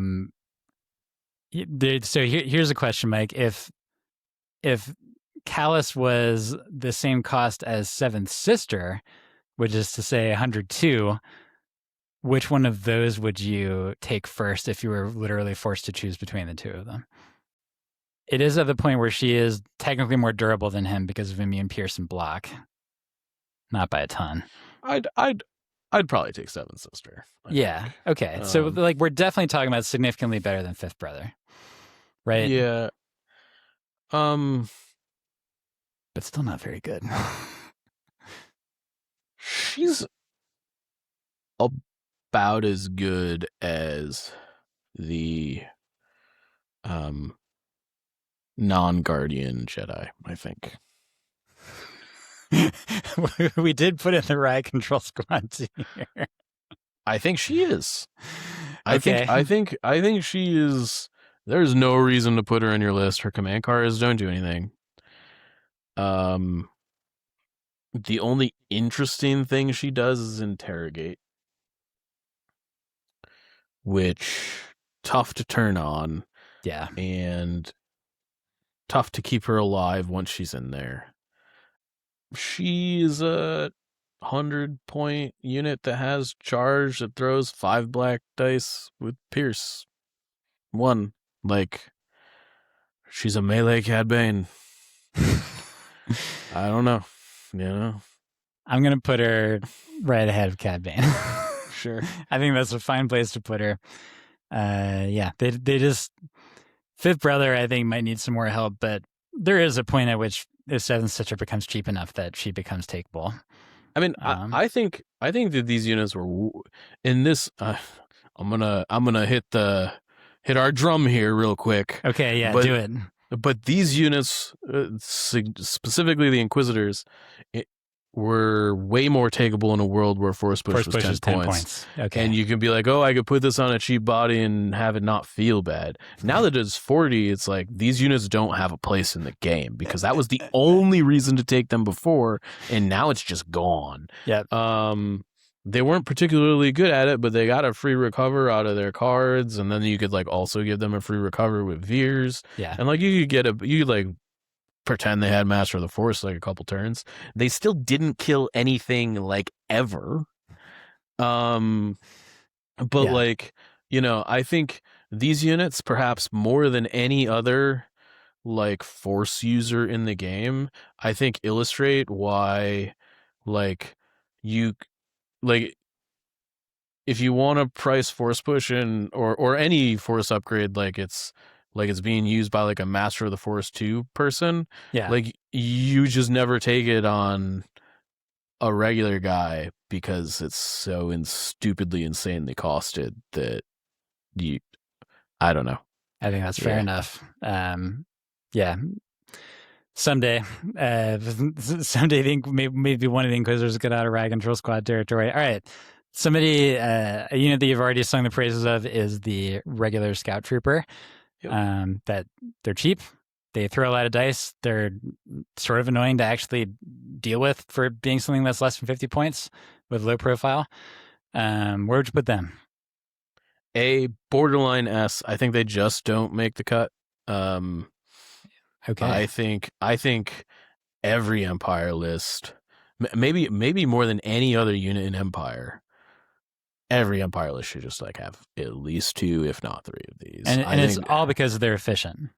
They're insanely efficient. They're like 48 points for like a mini sleeper squad. Courage 2. Sleeper cell. Scout Courage 3. 2. They're very autonomous. They're great on a flank. They have Scout 3. They can just like get anywhere. They can get really far. You get a good line of sight blocker. You can just like triple move them on turn 1 and like feel really good about it. They definitely die when you get shot at. Yeah, but they're 49 points. If you're able to pick up cover, generally it'll take your opponent 2 shots. Usually 2 shots, yeah.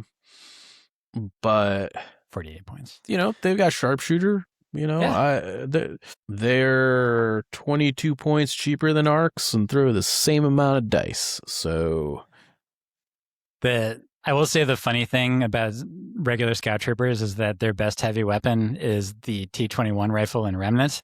And that, in my opinion, you probably shouldn't bother with literally any of the other regular options that they have. I don't know how you feel about that. Like, do you think the Sabs are worth considering? I don't think you should ever take a heavy weapon on the squad, ever, personally. Even in Remnant, I know that I am atypical on that stance and that thought process.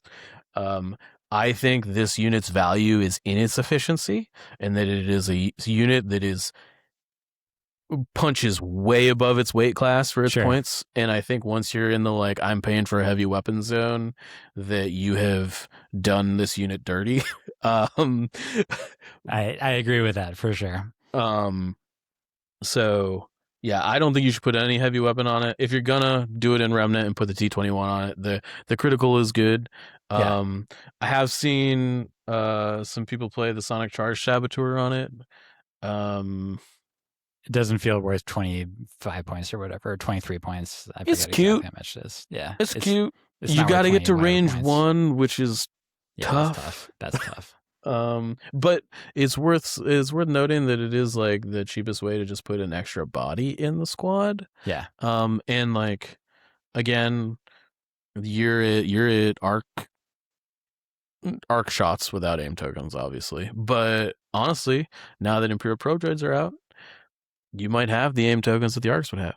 Yep. So totally agree there. All right. Speaking of Remnant, we got Moff Gideon. For whatever reason, he got cheaper, even though that list was already doing pretty well. He got 20 points cheaper? Ish. Might be 25, honestly. He might have been 105 before. So he's got Ruthless. He goes in Remnant, which is a good list. He's got pretty good command card effects and like very good if you have a Dark Trooper that's worth tossing out there. I think Gideon is actually... Is he A or B? What do you think? He's a B tier. I'm not particularly scared when my opponent throws down a Gideon. And honestly, I don't actually think he makes the stuff around him that much better. It's weird. I don't actually think Gideon's very good. I think it just like You think Remnant's good? I think Remnant's good, and Gideon just he happens to have the Dark Trooper teleport. Yeah. Like I think you're kind of paying 80 points for the Dark Trooper teleport. The 3-PIP is pretty good. Yeah, it's fine. It's like okay. Yeah. Yeah, it's not something that I like. I'm scared of in New Legion. It's pretty easy to deal with the standbys and. Well, not on Dark Troopers so much.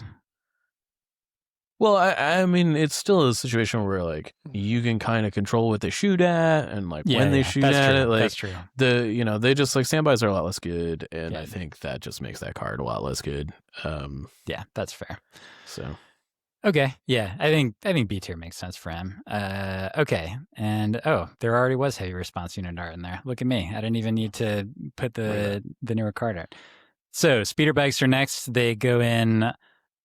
Are they also in Stormtrooper Battalion? These just like show up in every single battle force out there. Hang on, I'm double checking. I don't. No, they are not in Stormtrooper. That one is. Oh, sorry, they are. So there you go.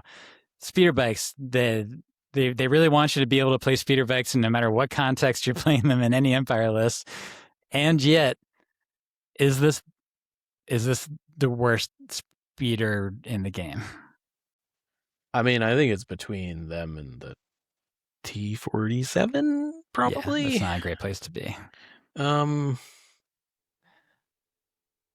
This is a unit that in my world lives in riot control. I don't think it actually lives there. I think it's D tier. I think it's definitely D tier. It's definitely on my don't play this ever list.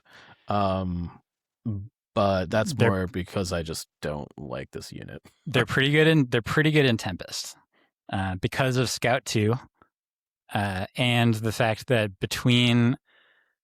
I know you're gonna think this is crazy, but between direct from Marquand and 2 HQ uplinks combined with all of them having strike and fade, you can have round 1 full vehicle order control on that list, plus the Scout 2 in order to actually like put them where you want them to be when you want them to be put there. And also the combination of HQ uplink and strike and fade gives you some like recurrent order control without sacrificing efficiency. So I think that is actually the best speeder list out there. I'll give you that, but that list is not ripping up the scene, right? Yeah. I think the only reason I like them in that list is because you can put them behind the ATSTs and like and you can feel good about it. Yeah, like I first saw the list when Anton Grenet played it in France, and he like won a big event with it, and I was like, huh, it's actually kind of neat. And I had some I had some really good games with it here too, but that's in the context of one battle force. I don't like it literally anywhere else. I don't even I definitely don't like it in Remnant, when you could be spending those points on units where the complete lack of order control is not like actively smacking you in the face. They only need 3 wounds to become virtually ineffective, which is tough. And I just think Strike and Fade just didn't quite do enough for them in most Empire lists. So I think that they're like low D tier, and we can probably just put them there. Yep, I agree. Iden Versio is too expensive. And that's all I have to say about that. What do you got on Iden Versio, Mike? Iden Versio is too expensive. Okay. I think she might be the most. I think she might be the most overpriced. She might be the most overpriced, unique, for unique troopers. God, 115 points. Good lord. She's 130 with Dio. I think that the Iden Dio combo might be in the realm of 40 points too expensive. I think you could be right. How much is Asajj again? Asajj is what, 105? This is the comparison that I always just think is super, super hilarious. Asajj is 115, which is the same as Iden Versio. Boy. Asajj is a lot better than Iden. Yeah, she's a lot better. And not only because she can one-shot her. Yeah, I don't know. I think they're just so scared of Tax Strike. Well, I think that there's several things going on here, right? It's Sure. Iden's command cards outside of Tax Strike are not very strong. Her 2-pip can be good, or her Dio, I should say Dio's 2-pip can be good. Can be good. You got to pay for it though. Yeah. But the amount of times that you're actually able to make it come up is pretty low. It's not a priority giving card. Yeah. And the units that she's built to support kind of suck right now, for the most part. Yep. Outside of scouts, which don't need the help. They certainly don't want you crushing the efficiency you bought with them to take a unit that's 40 points too expensive. Yeah. So, yeah, I don't know. I think she's probably Riot Control tier. I really want her to be okay. But I want her to be better than she is, but I don't think you can be 40 points too expensive, or even just 30 points too expensive, and be anywhere other than Riot Control Squad. Yeah, and I honestly 40 points is 90. I think she's pretty takeable at 90. Is she? Now that she has both the weapons on her base card, which means that you're not in this stupid old situation where it's if you want to snipe with her, that's all you're doing all game, is that she can actually have threat ranges like a normal character can now. I think she's pretty good at 90. Yeah, I just that statement may also be if ISF were also cheaper. I like her at 90. I would just we made this comparison before, but if Kallus and her were the same cost, who would you take?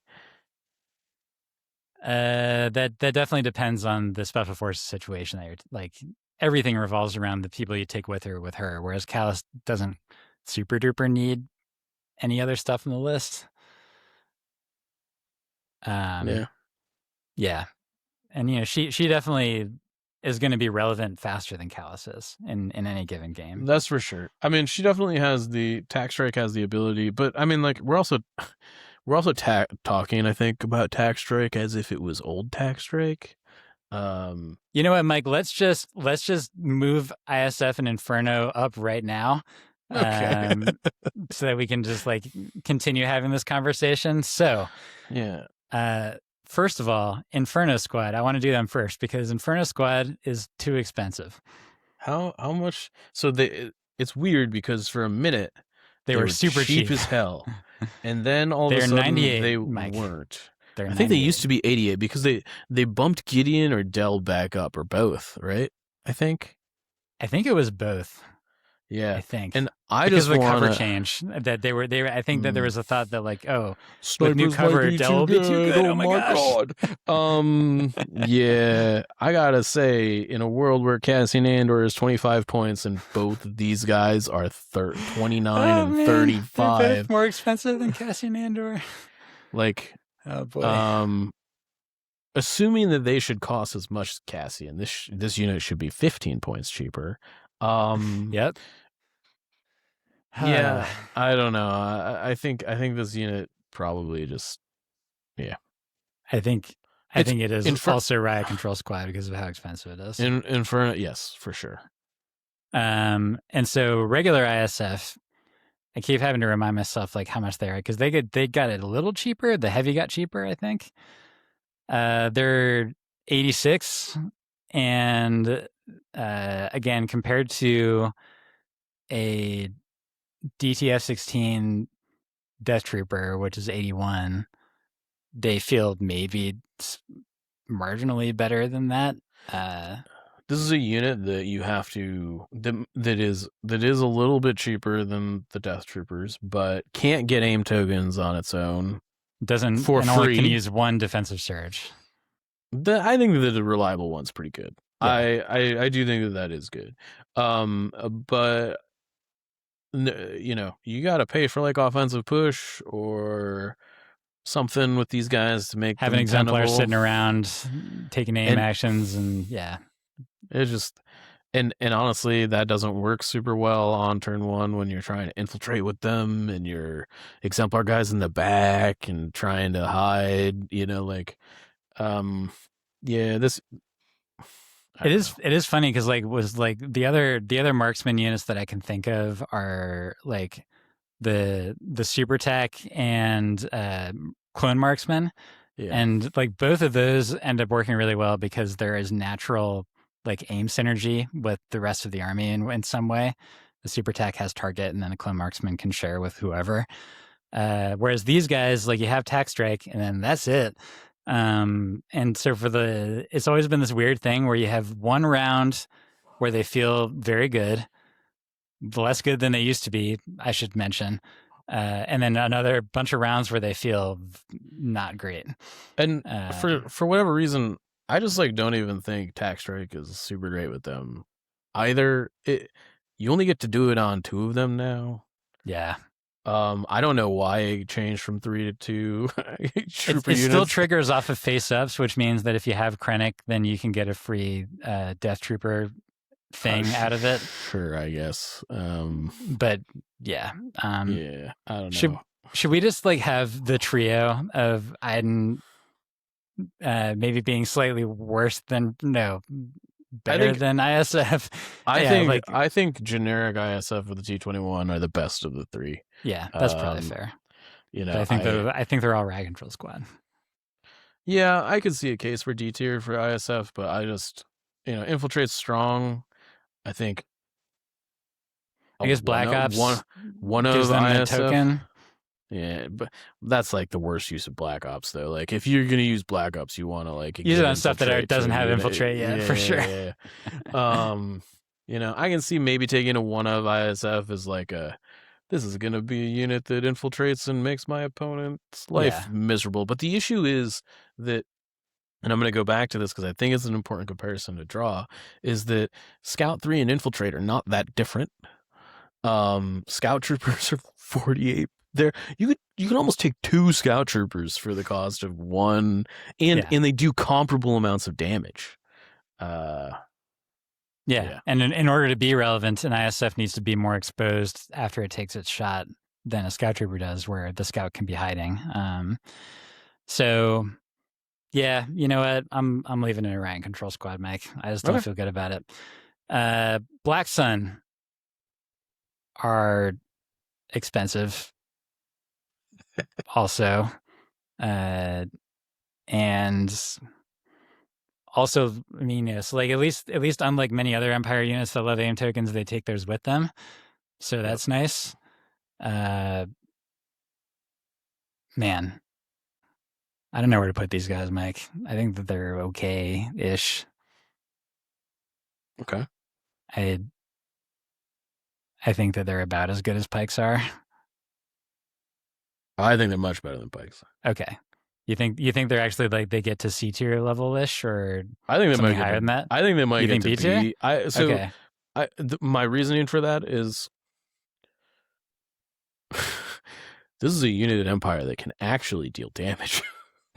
That is a good point. And like Empire units have a hard time dealing damage that is substantive in like a meaningful way. A lot of Empire units are like, I do 2 to 3 to you. You roll a save or 2, and you deal like 1 or 2 damage. Yeah. There are a couple of units that break the mold on that, but not a ton, honestly. Black Sun are just like, I roll up on you and you get deleted, generally. Yeah. And I think that Empire doesn't really have a ton of repeatable options like that. Okay. Even the good core units are good core units mostly for efficiency reasons. The Black Sun are actually just like, I am making your units die.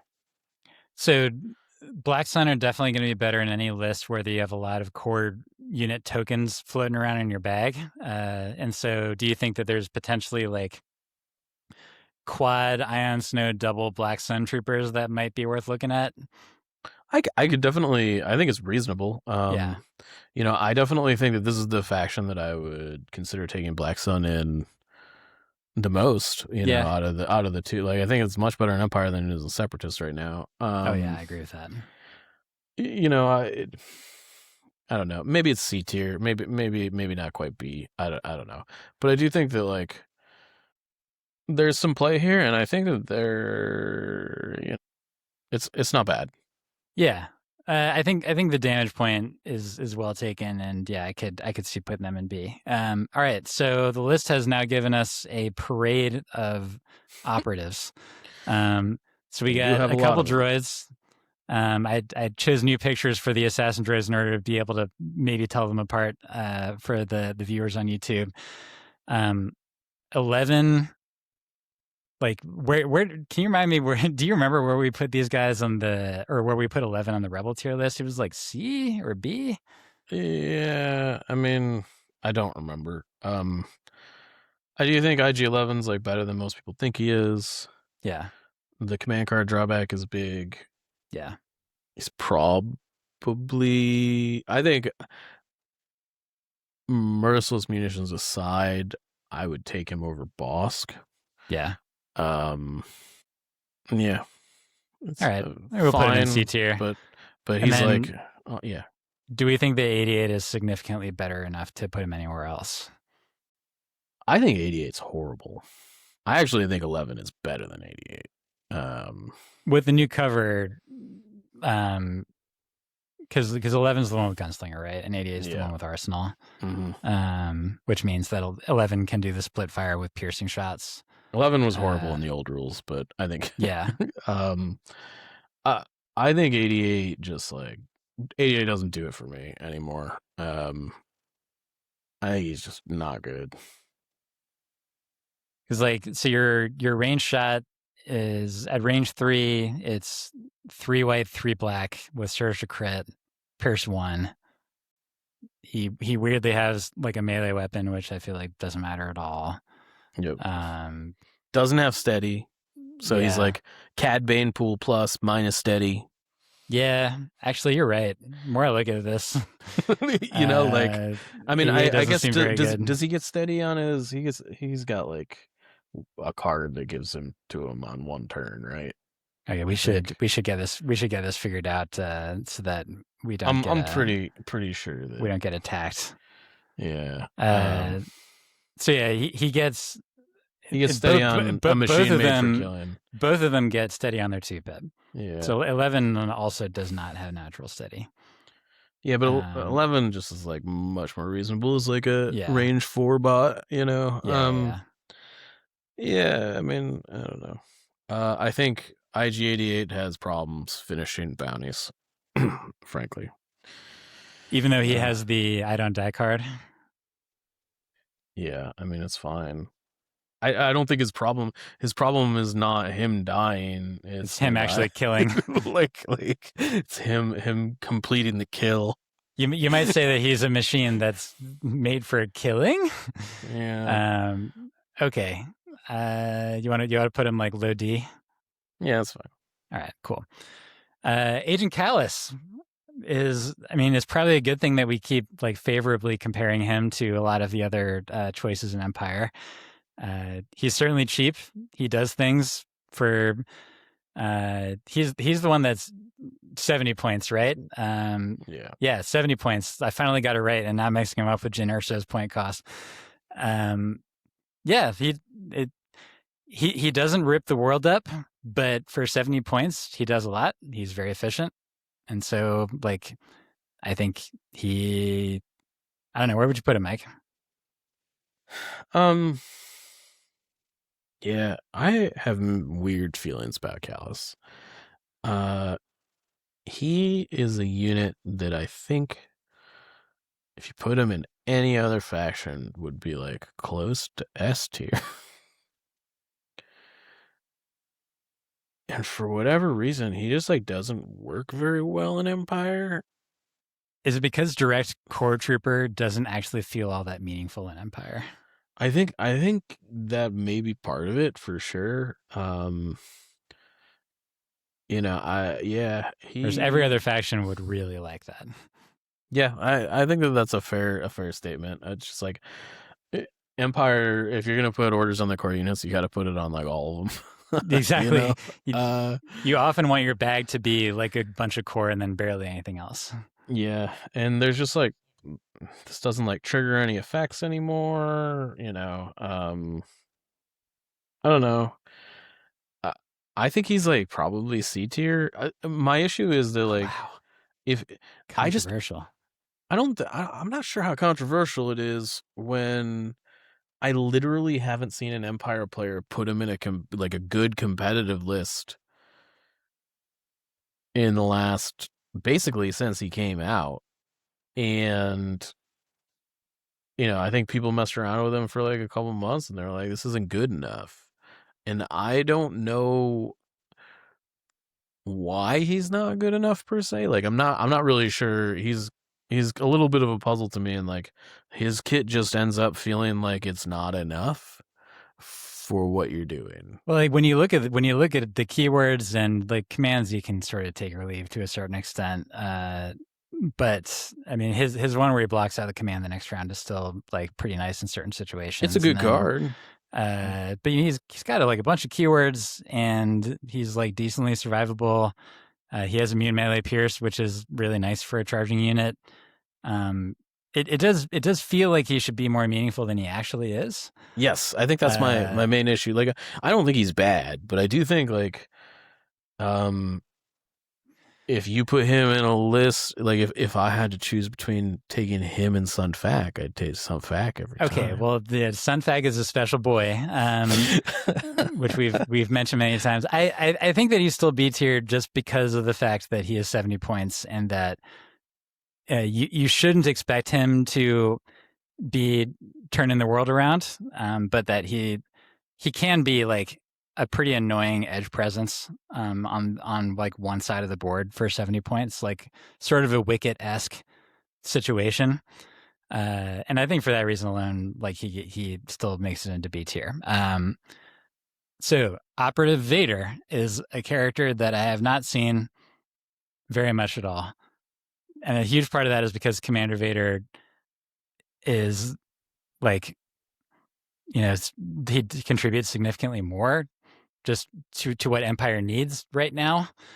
Um, but like I've barely seen Empire Vader. When I have seen him, I've been glad to see him. Where would you put him, Michael? I am with my boy Austin on this Oh, one. go. Oh, what does he think? I forget what his opinion is here. We're Operative Vader boys, my man. Still, Yeah. He is the I think he's S tier for me. wow. Um, Okay, well, I you're gonna need to explain why, I just because he's like he's Commander Vader without the drawbacks for the most part. I think you still we haven't gotten to Krennic yet, but I think most lists involve Director Krennic these days. yeah, Um, and I think Operative Vader just like kills things and gives you flexibility in ways that Commander Vader doesn't. He's so much faster. He doesn't need to get immobilized and stranded for a turn to like actually hit the enemy when you need it.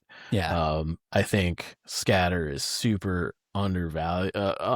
Is a super undervalued part of his kit. Um, He's he's 155. he's also Uh, significantly cheaper. um, you don't have to play Darkness Descends on turn one in order for him to be effective. Um, though you can. Um, yeah, I think it's perfectly acceptable for Operative Vader to walk on the board. It's much harder for Commander Vader to do that and feel good about it.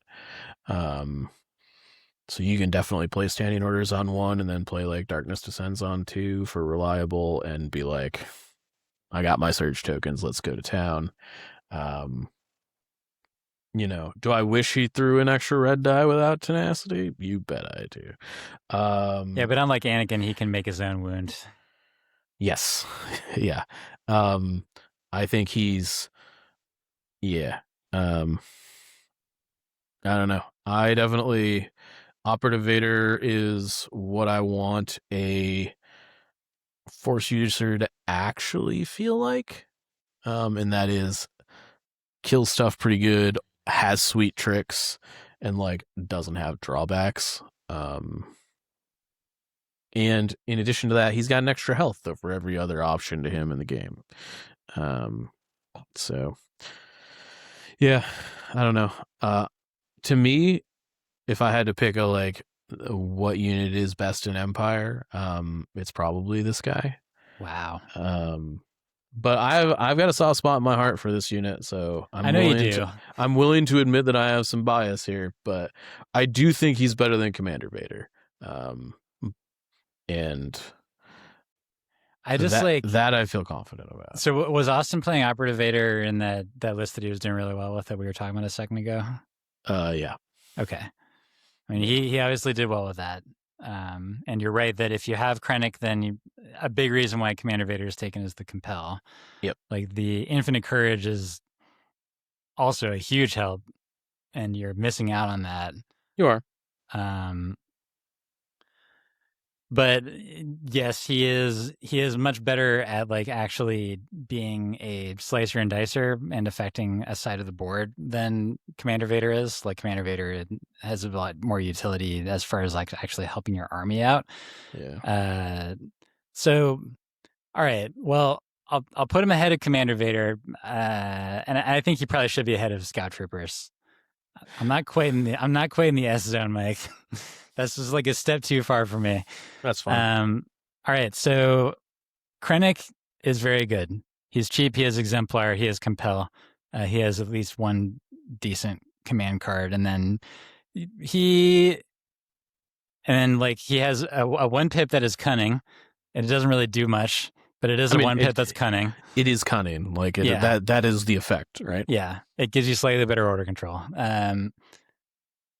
And then Annihilation Looms is sometimes helpful. It's a weirdly helpful and not helpful card at the same time. He shows up everywhere. And so I kind of feel like he's an A-tier guy. Yeah, I don't think he doesn't splash the way we want an S-tier unit generally to splash, I think. But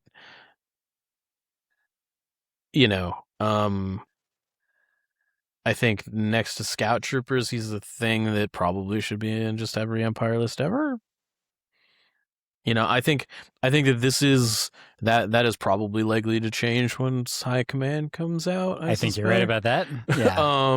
But and I don't think that will change about Scouts. It's funny that none of them have Compel yet, but I'm guessing the tag will. At this point, yeah, I mean, we'll see. There also could be upgrades in there that give him to him and stuff. I keep forgetting that Krennic is in that pack, so he's the guy with Compel. So there you go. So, do you want to put him ahead of Commander Vader? That'd be a fun, semi-controversial thing to do. I don't think that's controversial at all. I think we're Krennic doing it. Is better than Commander Vader. We are doing it. Okay, the Imperial Lat is now as cheap as the Republic Lat. And yet, now that 212 is out, is that the Republic Lat still has a better argument for it, in my opinion. I don't think it's better. It's better. Cheaper is always better. Hey, but I still don't think it's super great. And I think that the Empire Lat is okay. It does have the TIE pilot where it can be speed 3, which is kind of cool in theory. I just still haven't seen it really work yet in New Legion. Are you in the D tier zone, Mike? No, put this dude in riot control. Right, go ahead. I don't know why you'd ever take this. Again, same reasons for that the Republic one was really bad. You can take my arguments that I made there because I know that I made them and just translate them here. I think the Baron Rudor pilot bad. Oh, he's terrible. Yeah. The Imperial TIE pilot, another marksman with no aims. Maybe would be good if it was 5 points cheaper or something. The main reason the speed on the Lat was, I'm gonna say tenable before, was that you could put things in it and fly them across the board and keep them in it. Yeah, and keep them in it. Now this is plus 2 inches on your deployment, I guess. But the issue with the Imperial Lat that maybe is the most aggressive or embarrassing for it is that there's nothing good to transport in it.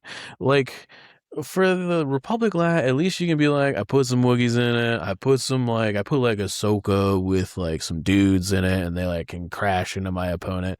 In Empire, what are you putting in this thing? Riot Control Squad? I mean, maybe right? Black Sun's probably the best thing to be putting in here. Yeah. But again, like, not that many units. I don't think you need to. I don't know. I'm just not about it. I think it's a good way to get your Black Sun killed. Yeah. I don't know. That's where I come down on this. I think it's Riot Control. I think it's better than the Iden trio down there, but yeah, like it has fewer arguments for it in Empire than it does in Republic. All right, Din Djarin is extremely good. Do you want to just put him in S tier where we put him in Rebels? Yes. He's maybe like he feels like he's weirdly like less good in Empire. Maybe it's just because Empire feels less good than Rebels right now. But I think not having access to Grogu that's fair. That's a big change. Relevant. Yeah. The difference between a 5 and 6 health Mando and a 6 health Mando that can heal himself is like pretty big. Often a difference of 1 round of living, which in a 5-round game it matters a lot. Yeah. I will say that he is just like stone cold miles ahead of Boba Fett. This is like everything Boba Fett wishes he could be. Yeah. If you look at like the attack profile of like Mando with like a spear and like just contrast it against Boba Fett's, it's like, that's fair. It's like Mando's like, I'm over here doing your damage twice.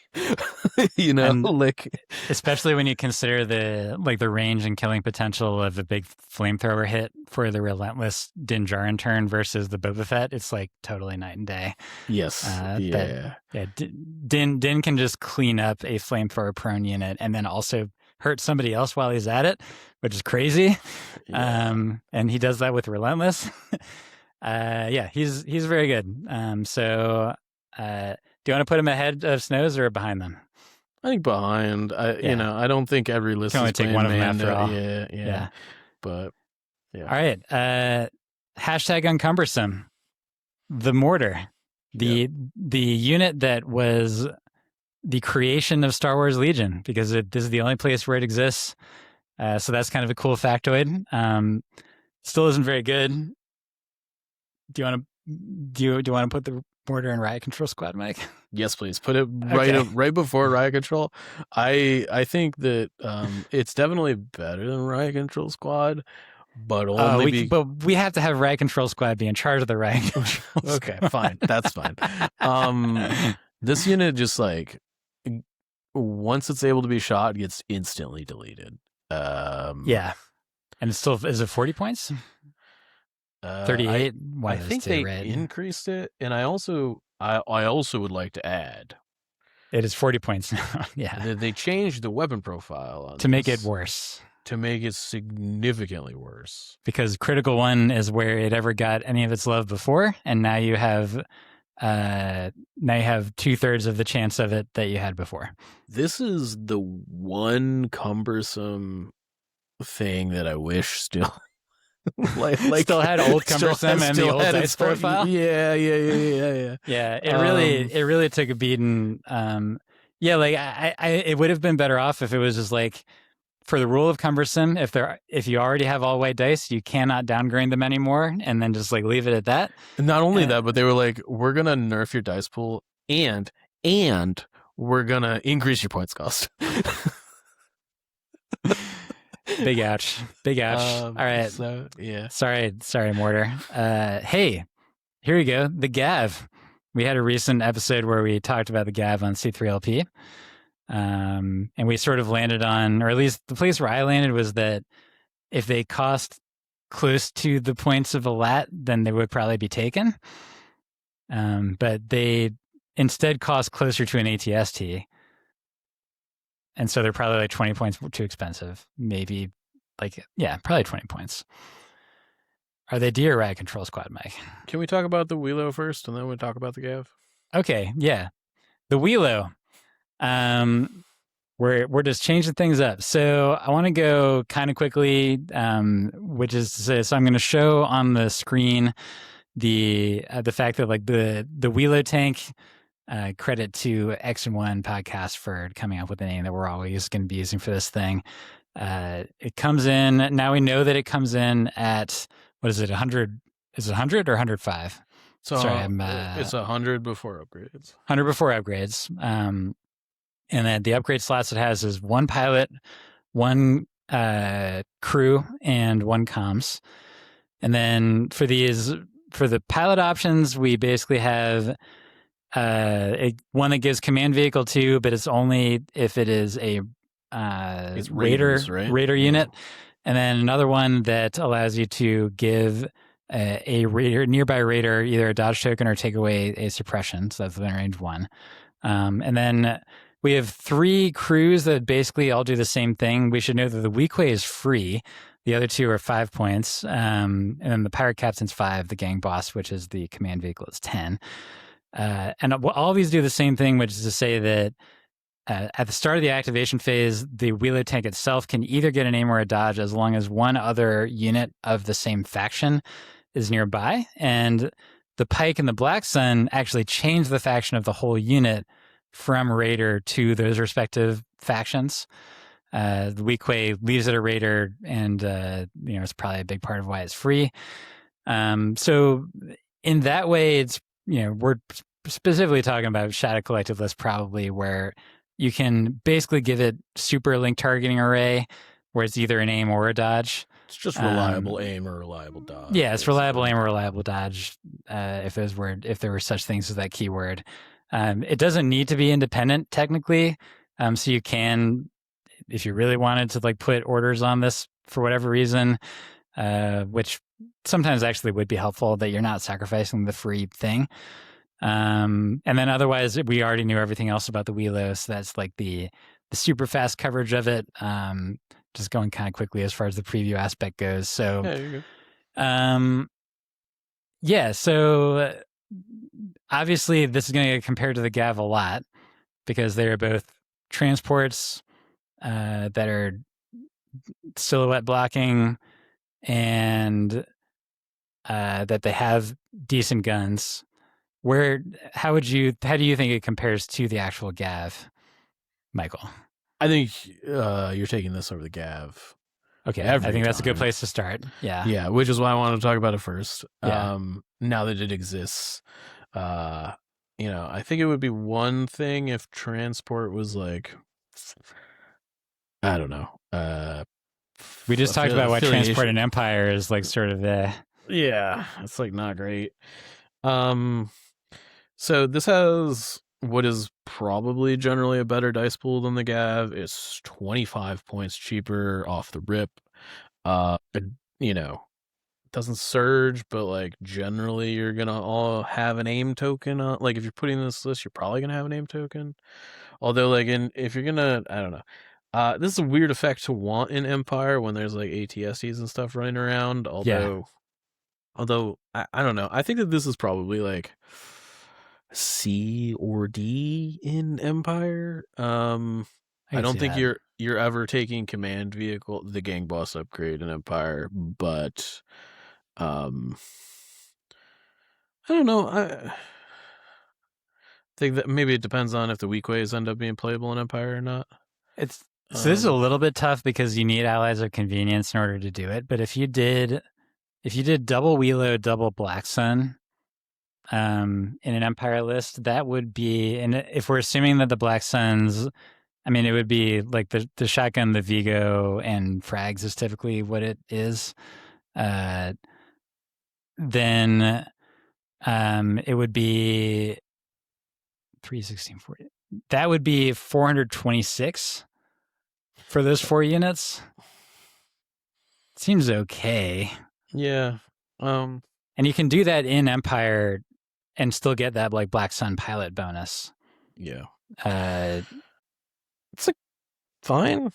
I Yeah, guess. that would give Empire sort of something that it feels like it doesn't really have right now, which is like a dash in and just like do some stuff. I guess the one thing is that this thing is going to have to double move on round one in order to like achieve the thing that it really wants to achieve. I think I guess it depends on how long it actually is. I think you're probably like moving and being conservative round one. I suspect Probably, with yeah. this, and maybe like dodging or something. Just because closing to range 3 is, unless you're going like dead last. I don't know. Yeah, I think it's fine. It's probably a C or a D. But the reason that I wanted to talk about this now is that while this exists, I don't think you would ever take a Gav tank. I think that is accurate. I want to put the Gav tank right behind Cad Bane. And so, yeah, I agree that the Gav tank was already not in a great place, but when you consider what you're getting, yeah, like this thing is just much more. It's sort of more efficient for what you're getting. You got to pay for a like the Hammers pilot plus like the Pintle guy. You know, you're up in the 140 range at that point. Yeah, so it's like 50% more for the Gav tank. Yeah, it's like okay, that all part right, is tough. Great. Okay, next we got the Scout Troopers heavy weapons, or the strike team, I should say. I just forgot to. There's a reason why I forgot to bring this up, Mike, when we were talking about full Scout Troopers. Yeah, that's because put those boys in riot control. They're going in riot control squad. I'm gonna put them just in that bottom zone. I did take a one of Scout Trooper Sniper Squad in my new Empire Tour of Duty list because it's the guys from Gorman. Okay, so you did it for theme reasons. Yeah. Okay, moving on.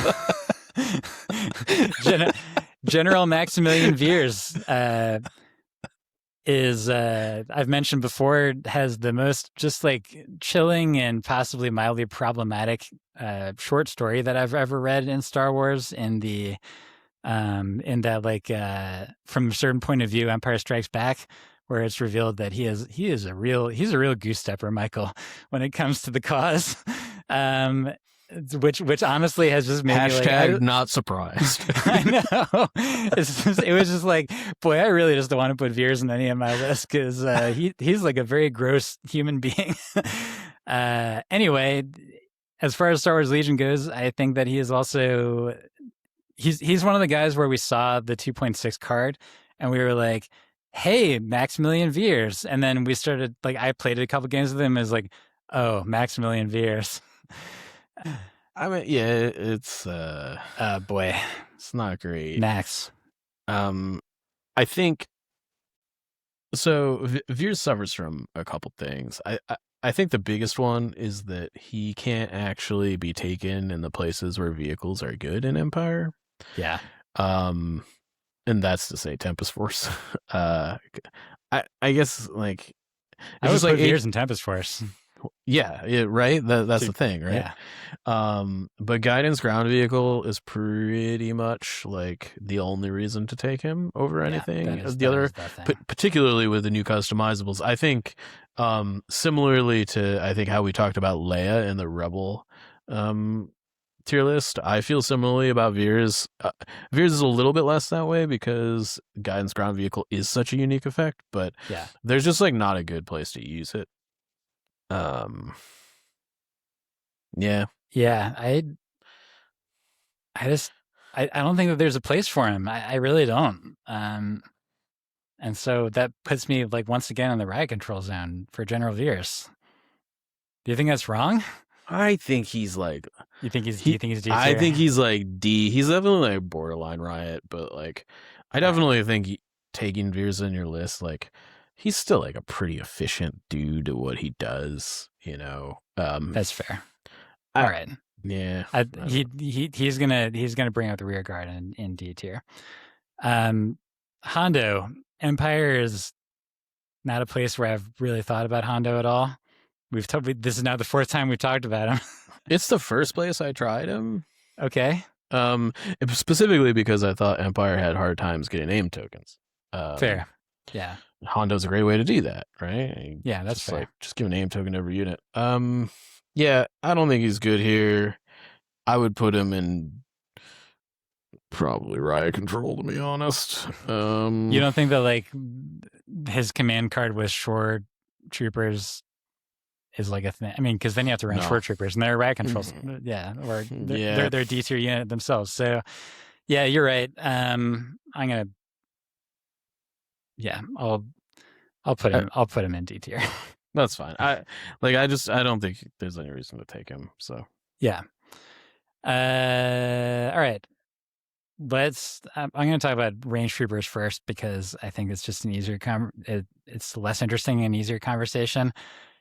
Range troopers took the weirdest stray so far in terms of points changes in this game when they became 10 points more expensive right after Adepticon, and they're still at least that too expensive, and maybe probably more than 10 points too expensive.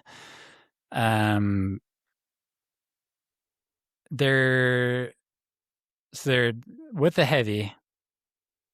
How much are they with the heavy? So with the DLT, they're 95 points. Yeah.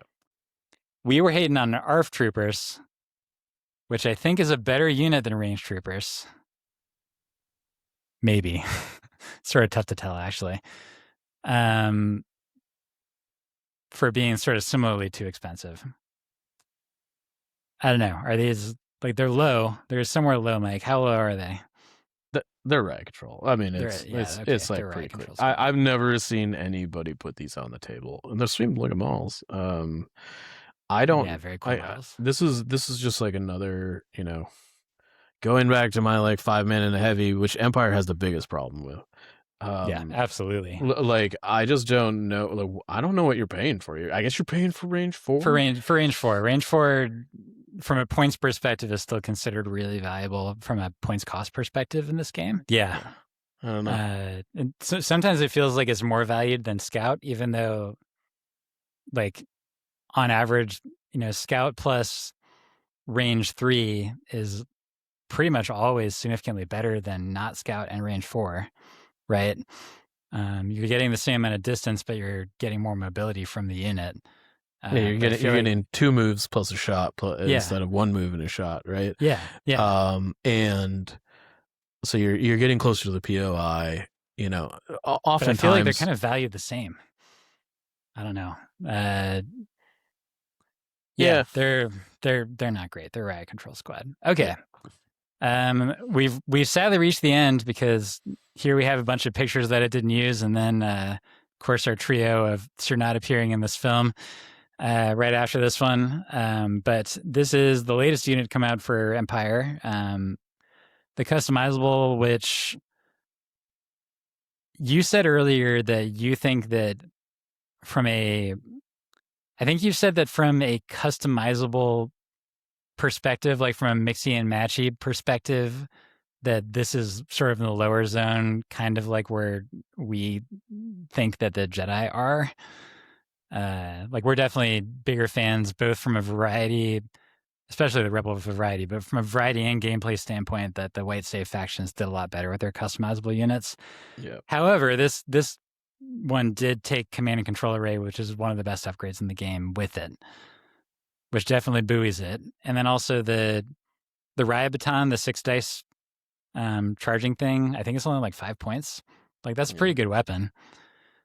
And then Stormtrooper Battalion, like your mileage may vary. We'll see where that lands. They have a cheap exemplar with Courage 3, so that's cool. I still think at the end of the day, we're in like a high B tier zone with this thing. What do you think? I think we're closer on C. There are a couple issues here. Sure.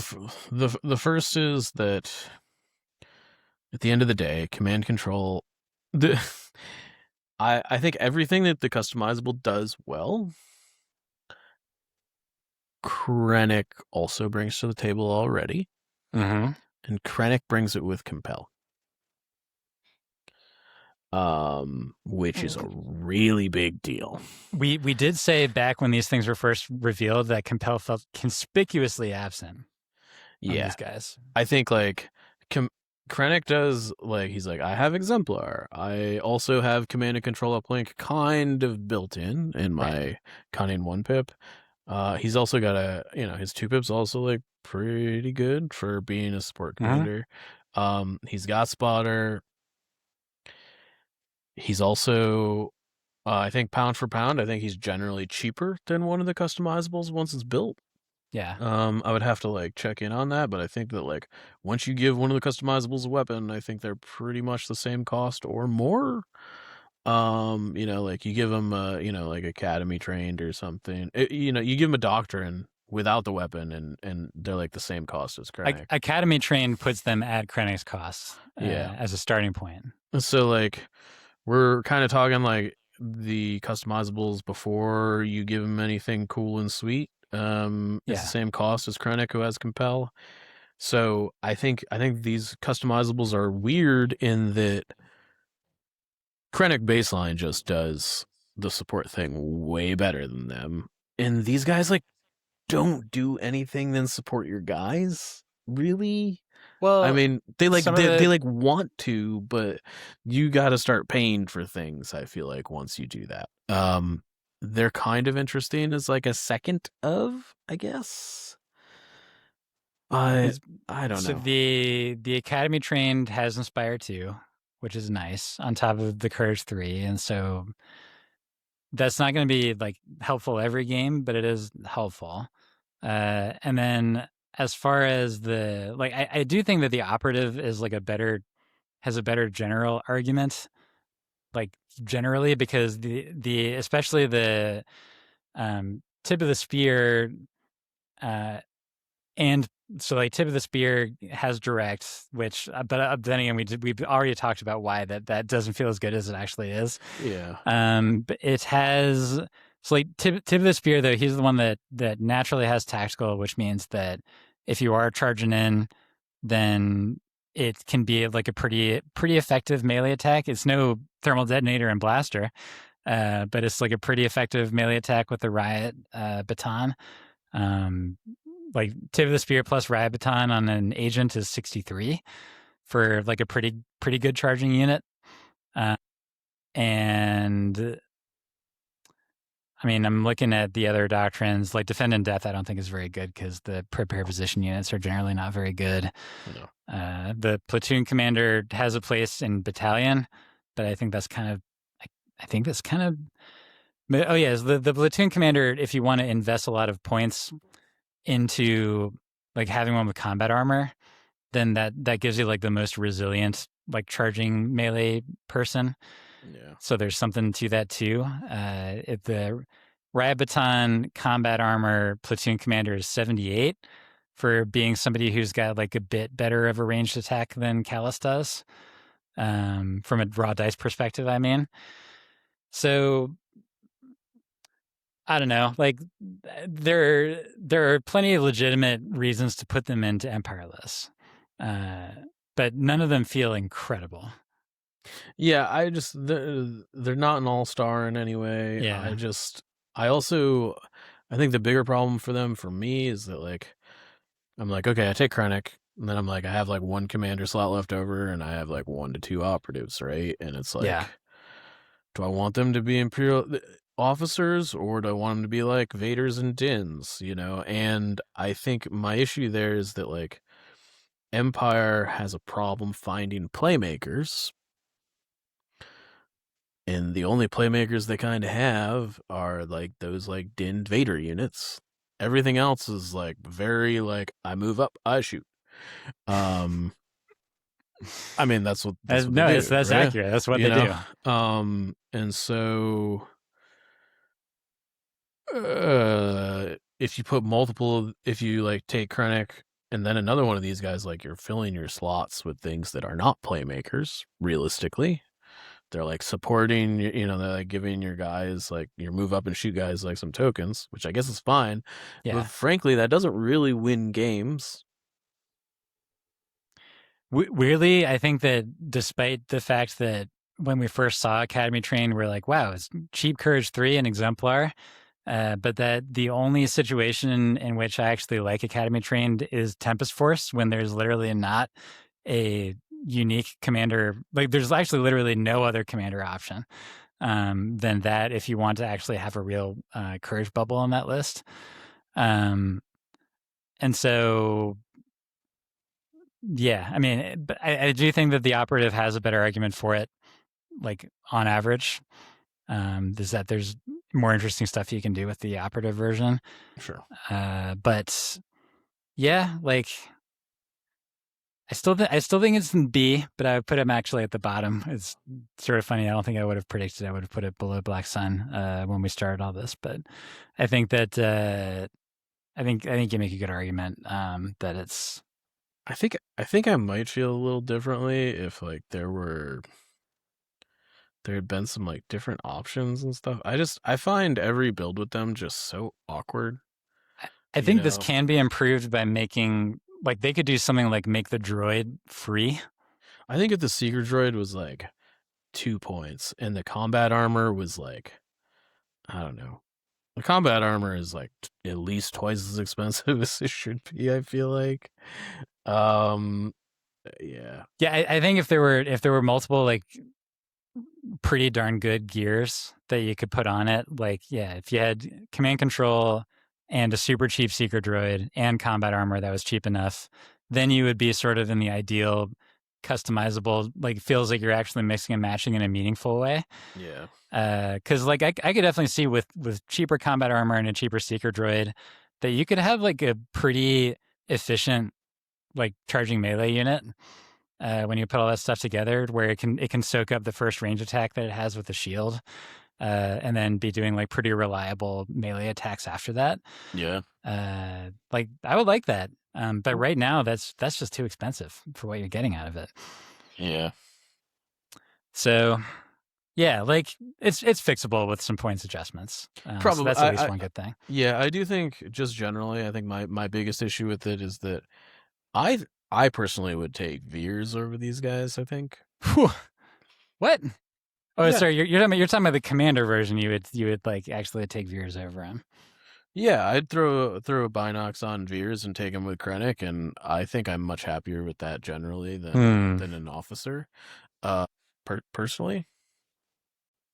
Do you want to actually like choose to split up the operative and the commander for this one because we think that they're significantly different? You think they're significantly different? Okay, I do, because it has to do with what you were talking about, like from a competition standpoint. That there's no, aside from maybe Din, there's no like operative.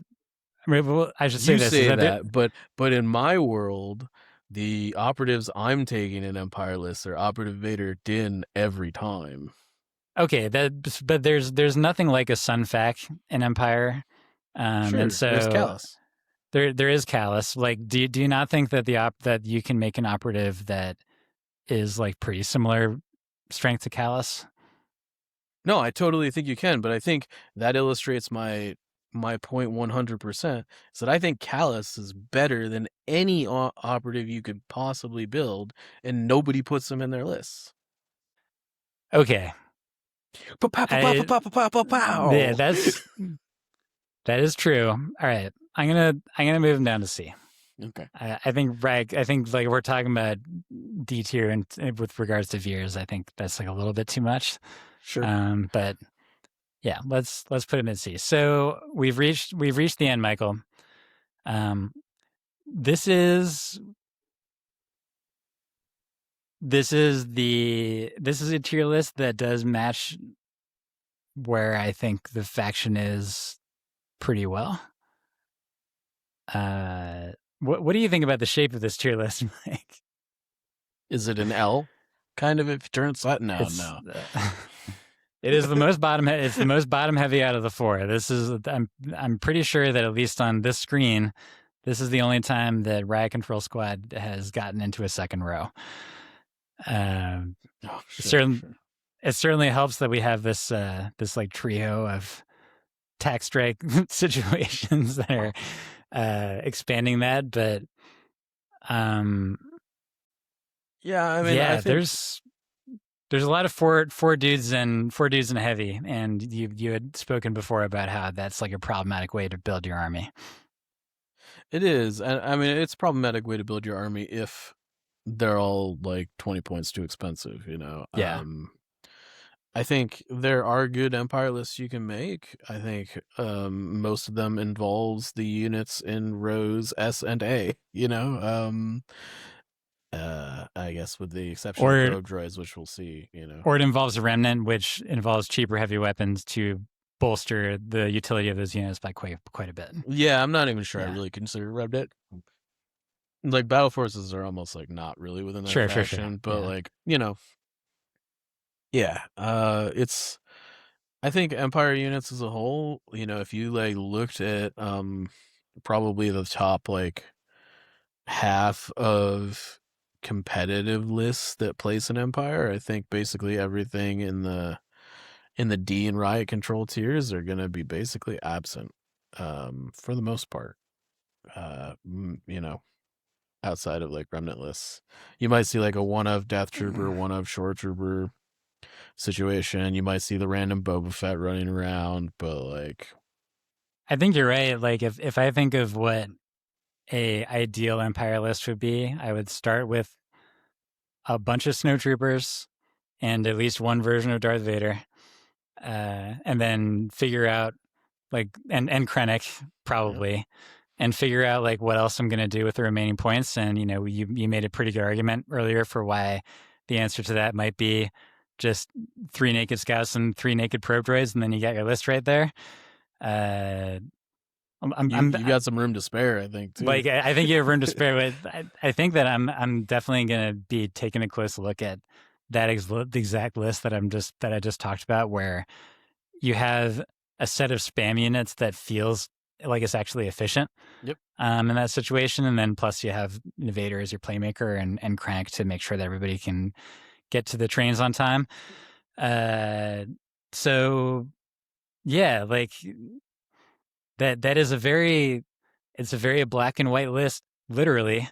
But also from a figurative perspective, I feel like it puts the whole faction in kind of a black and white zone, doesn't it? I think probably more so than any other faction, Empire is just kind of like it has some good units, and because everything else is just like so not priced correctly, Yeah. you just kind of like are painted into this box unless you want to try and be like against the grain for the most part. You know, I think unfortunately the majority of the characters in D and Riot Control, I think in other factions like there are arguments to like play some of the less good characters. I just don't think you should put these characters on your list ever. And they just kind of don't do anything. Yeah. Like they a lot of them don't have command cards that are really useful. You know, I don't want to harp on Empire too much because I do think that like the units at the top are pretty good, I think. Yeah. I think I do think that you know, Vader, Din, Snowtroopers, Krennic, the you know, Dark Troopers are also excellent, but I think that you know, like that's I don't know how long Dark Troopers are going to be excellent. Yeah. We're not positive that the cheating is going to last forever for them. Yeah, I mean, if I was a developer, it'd be gone out the window already. But you know, I think them double activating is fine. You should just count the order tokens in the pool instead of units. But you know, everything in Empire, all these units kind of do the same thing for the most part. The non-character units. Yeah. So every like probably next time we're going to take another look at sort of the meta numbers. And I should mention that Ragnar had his first January stats article up a couple weeks ago of February, and one up probably like a week after this one comes out on Fifth Trooper blog. And so like we will, like when we do that, we will see that Empire has been slowly improving in terms of win rate as time has gone on. But I think a big part of it is on the backs of the units that are in B through S here, and that when people try to be experimental with Empire, like there's some company accepted, of course, like Reagan got all the way to the top table at Oklahoma Open, with a list that has some stuff that we were mean to here, but yeah, like I think if I was going to be building an Empire list I was trying to win, it would be either Remnant or using all like S and A rank units on here. Yeah, I think what I'm trying to say here is that I think this is a little bit misaligned with maybe what our other tier lists have looked like, and that I think that there is a much wider gap between like D and B tier on this list than in other factions. Like I think that like in other factions, I think you can take one or two like somewhere between like 2 and 4 units that are in like D and riot control and still win games. I don't feel like that with Empire. Because you really need to squeeze efficiency out of the rest of your points aside from your like center point unit in order to actually like get ahead in life. So you're spamming those snows, you are spamming the dewbacks, you're spamming the scouts and plus the probe droid now. And that if you I'm not sure I don't know how I activated my phone doing that. C3LP has decided. C3LP is mad that we spent too much time on the tier list to get to it this episode. But yeah, I feel like that you're having to like you put in one Death Trooper, and like if you do that, then that's like a scout and a snow, or something like that you're not putting in the unit. That you're not putting in the list, I mean, and then you're like losing a lot of efficiency by doing that. Totally. It's a scout and a probe droid plus points left over. Yeah, exactly. It's like, what? That's tough. Yeah. But I think most of it's fixable by points, so hopefully we can get there eventually. But yeah, we should tie things up, Mike. That was the last of our faction tier list. I have to decide whether we're going to do part of the next episode to talk about the not faction out there. In Shadow Collective, I probably will, but I'll figure that one out. I should mention before this is the reward for people who listen to the end. I forgot to mention this earlier. Agent Kallus is going to be a giveaway for commenters this time, so he's pretty good. He's at least B tier. Yeah, Mike, what do you got to say for yourself about how we land the plane this time? Well. The same as you say every time. I just want to let everyone know that contrary to popular belief and what is labeled on YouTube, last episode was not season 5, episode 46. It was season 4. Looks like I need to change that one back. So yeah, this has been the Notorious Scoundrels, season 4, episode. Okay, I'll 47. Get it right this time. I'm Mike. I'm Evan. Stay fresh, cheese bags.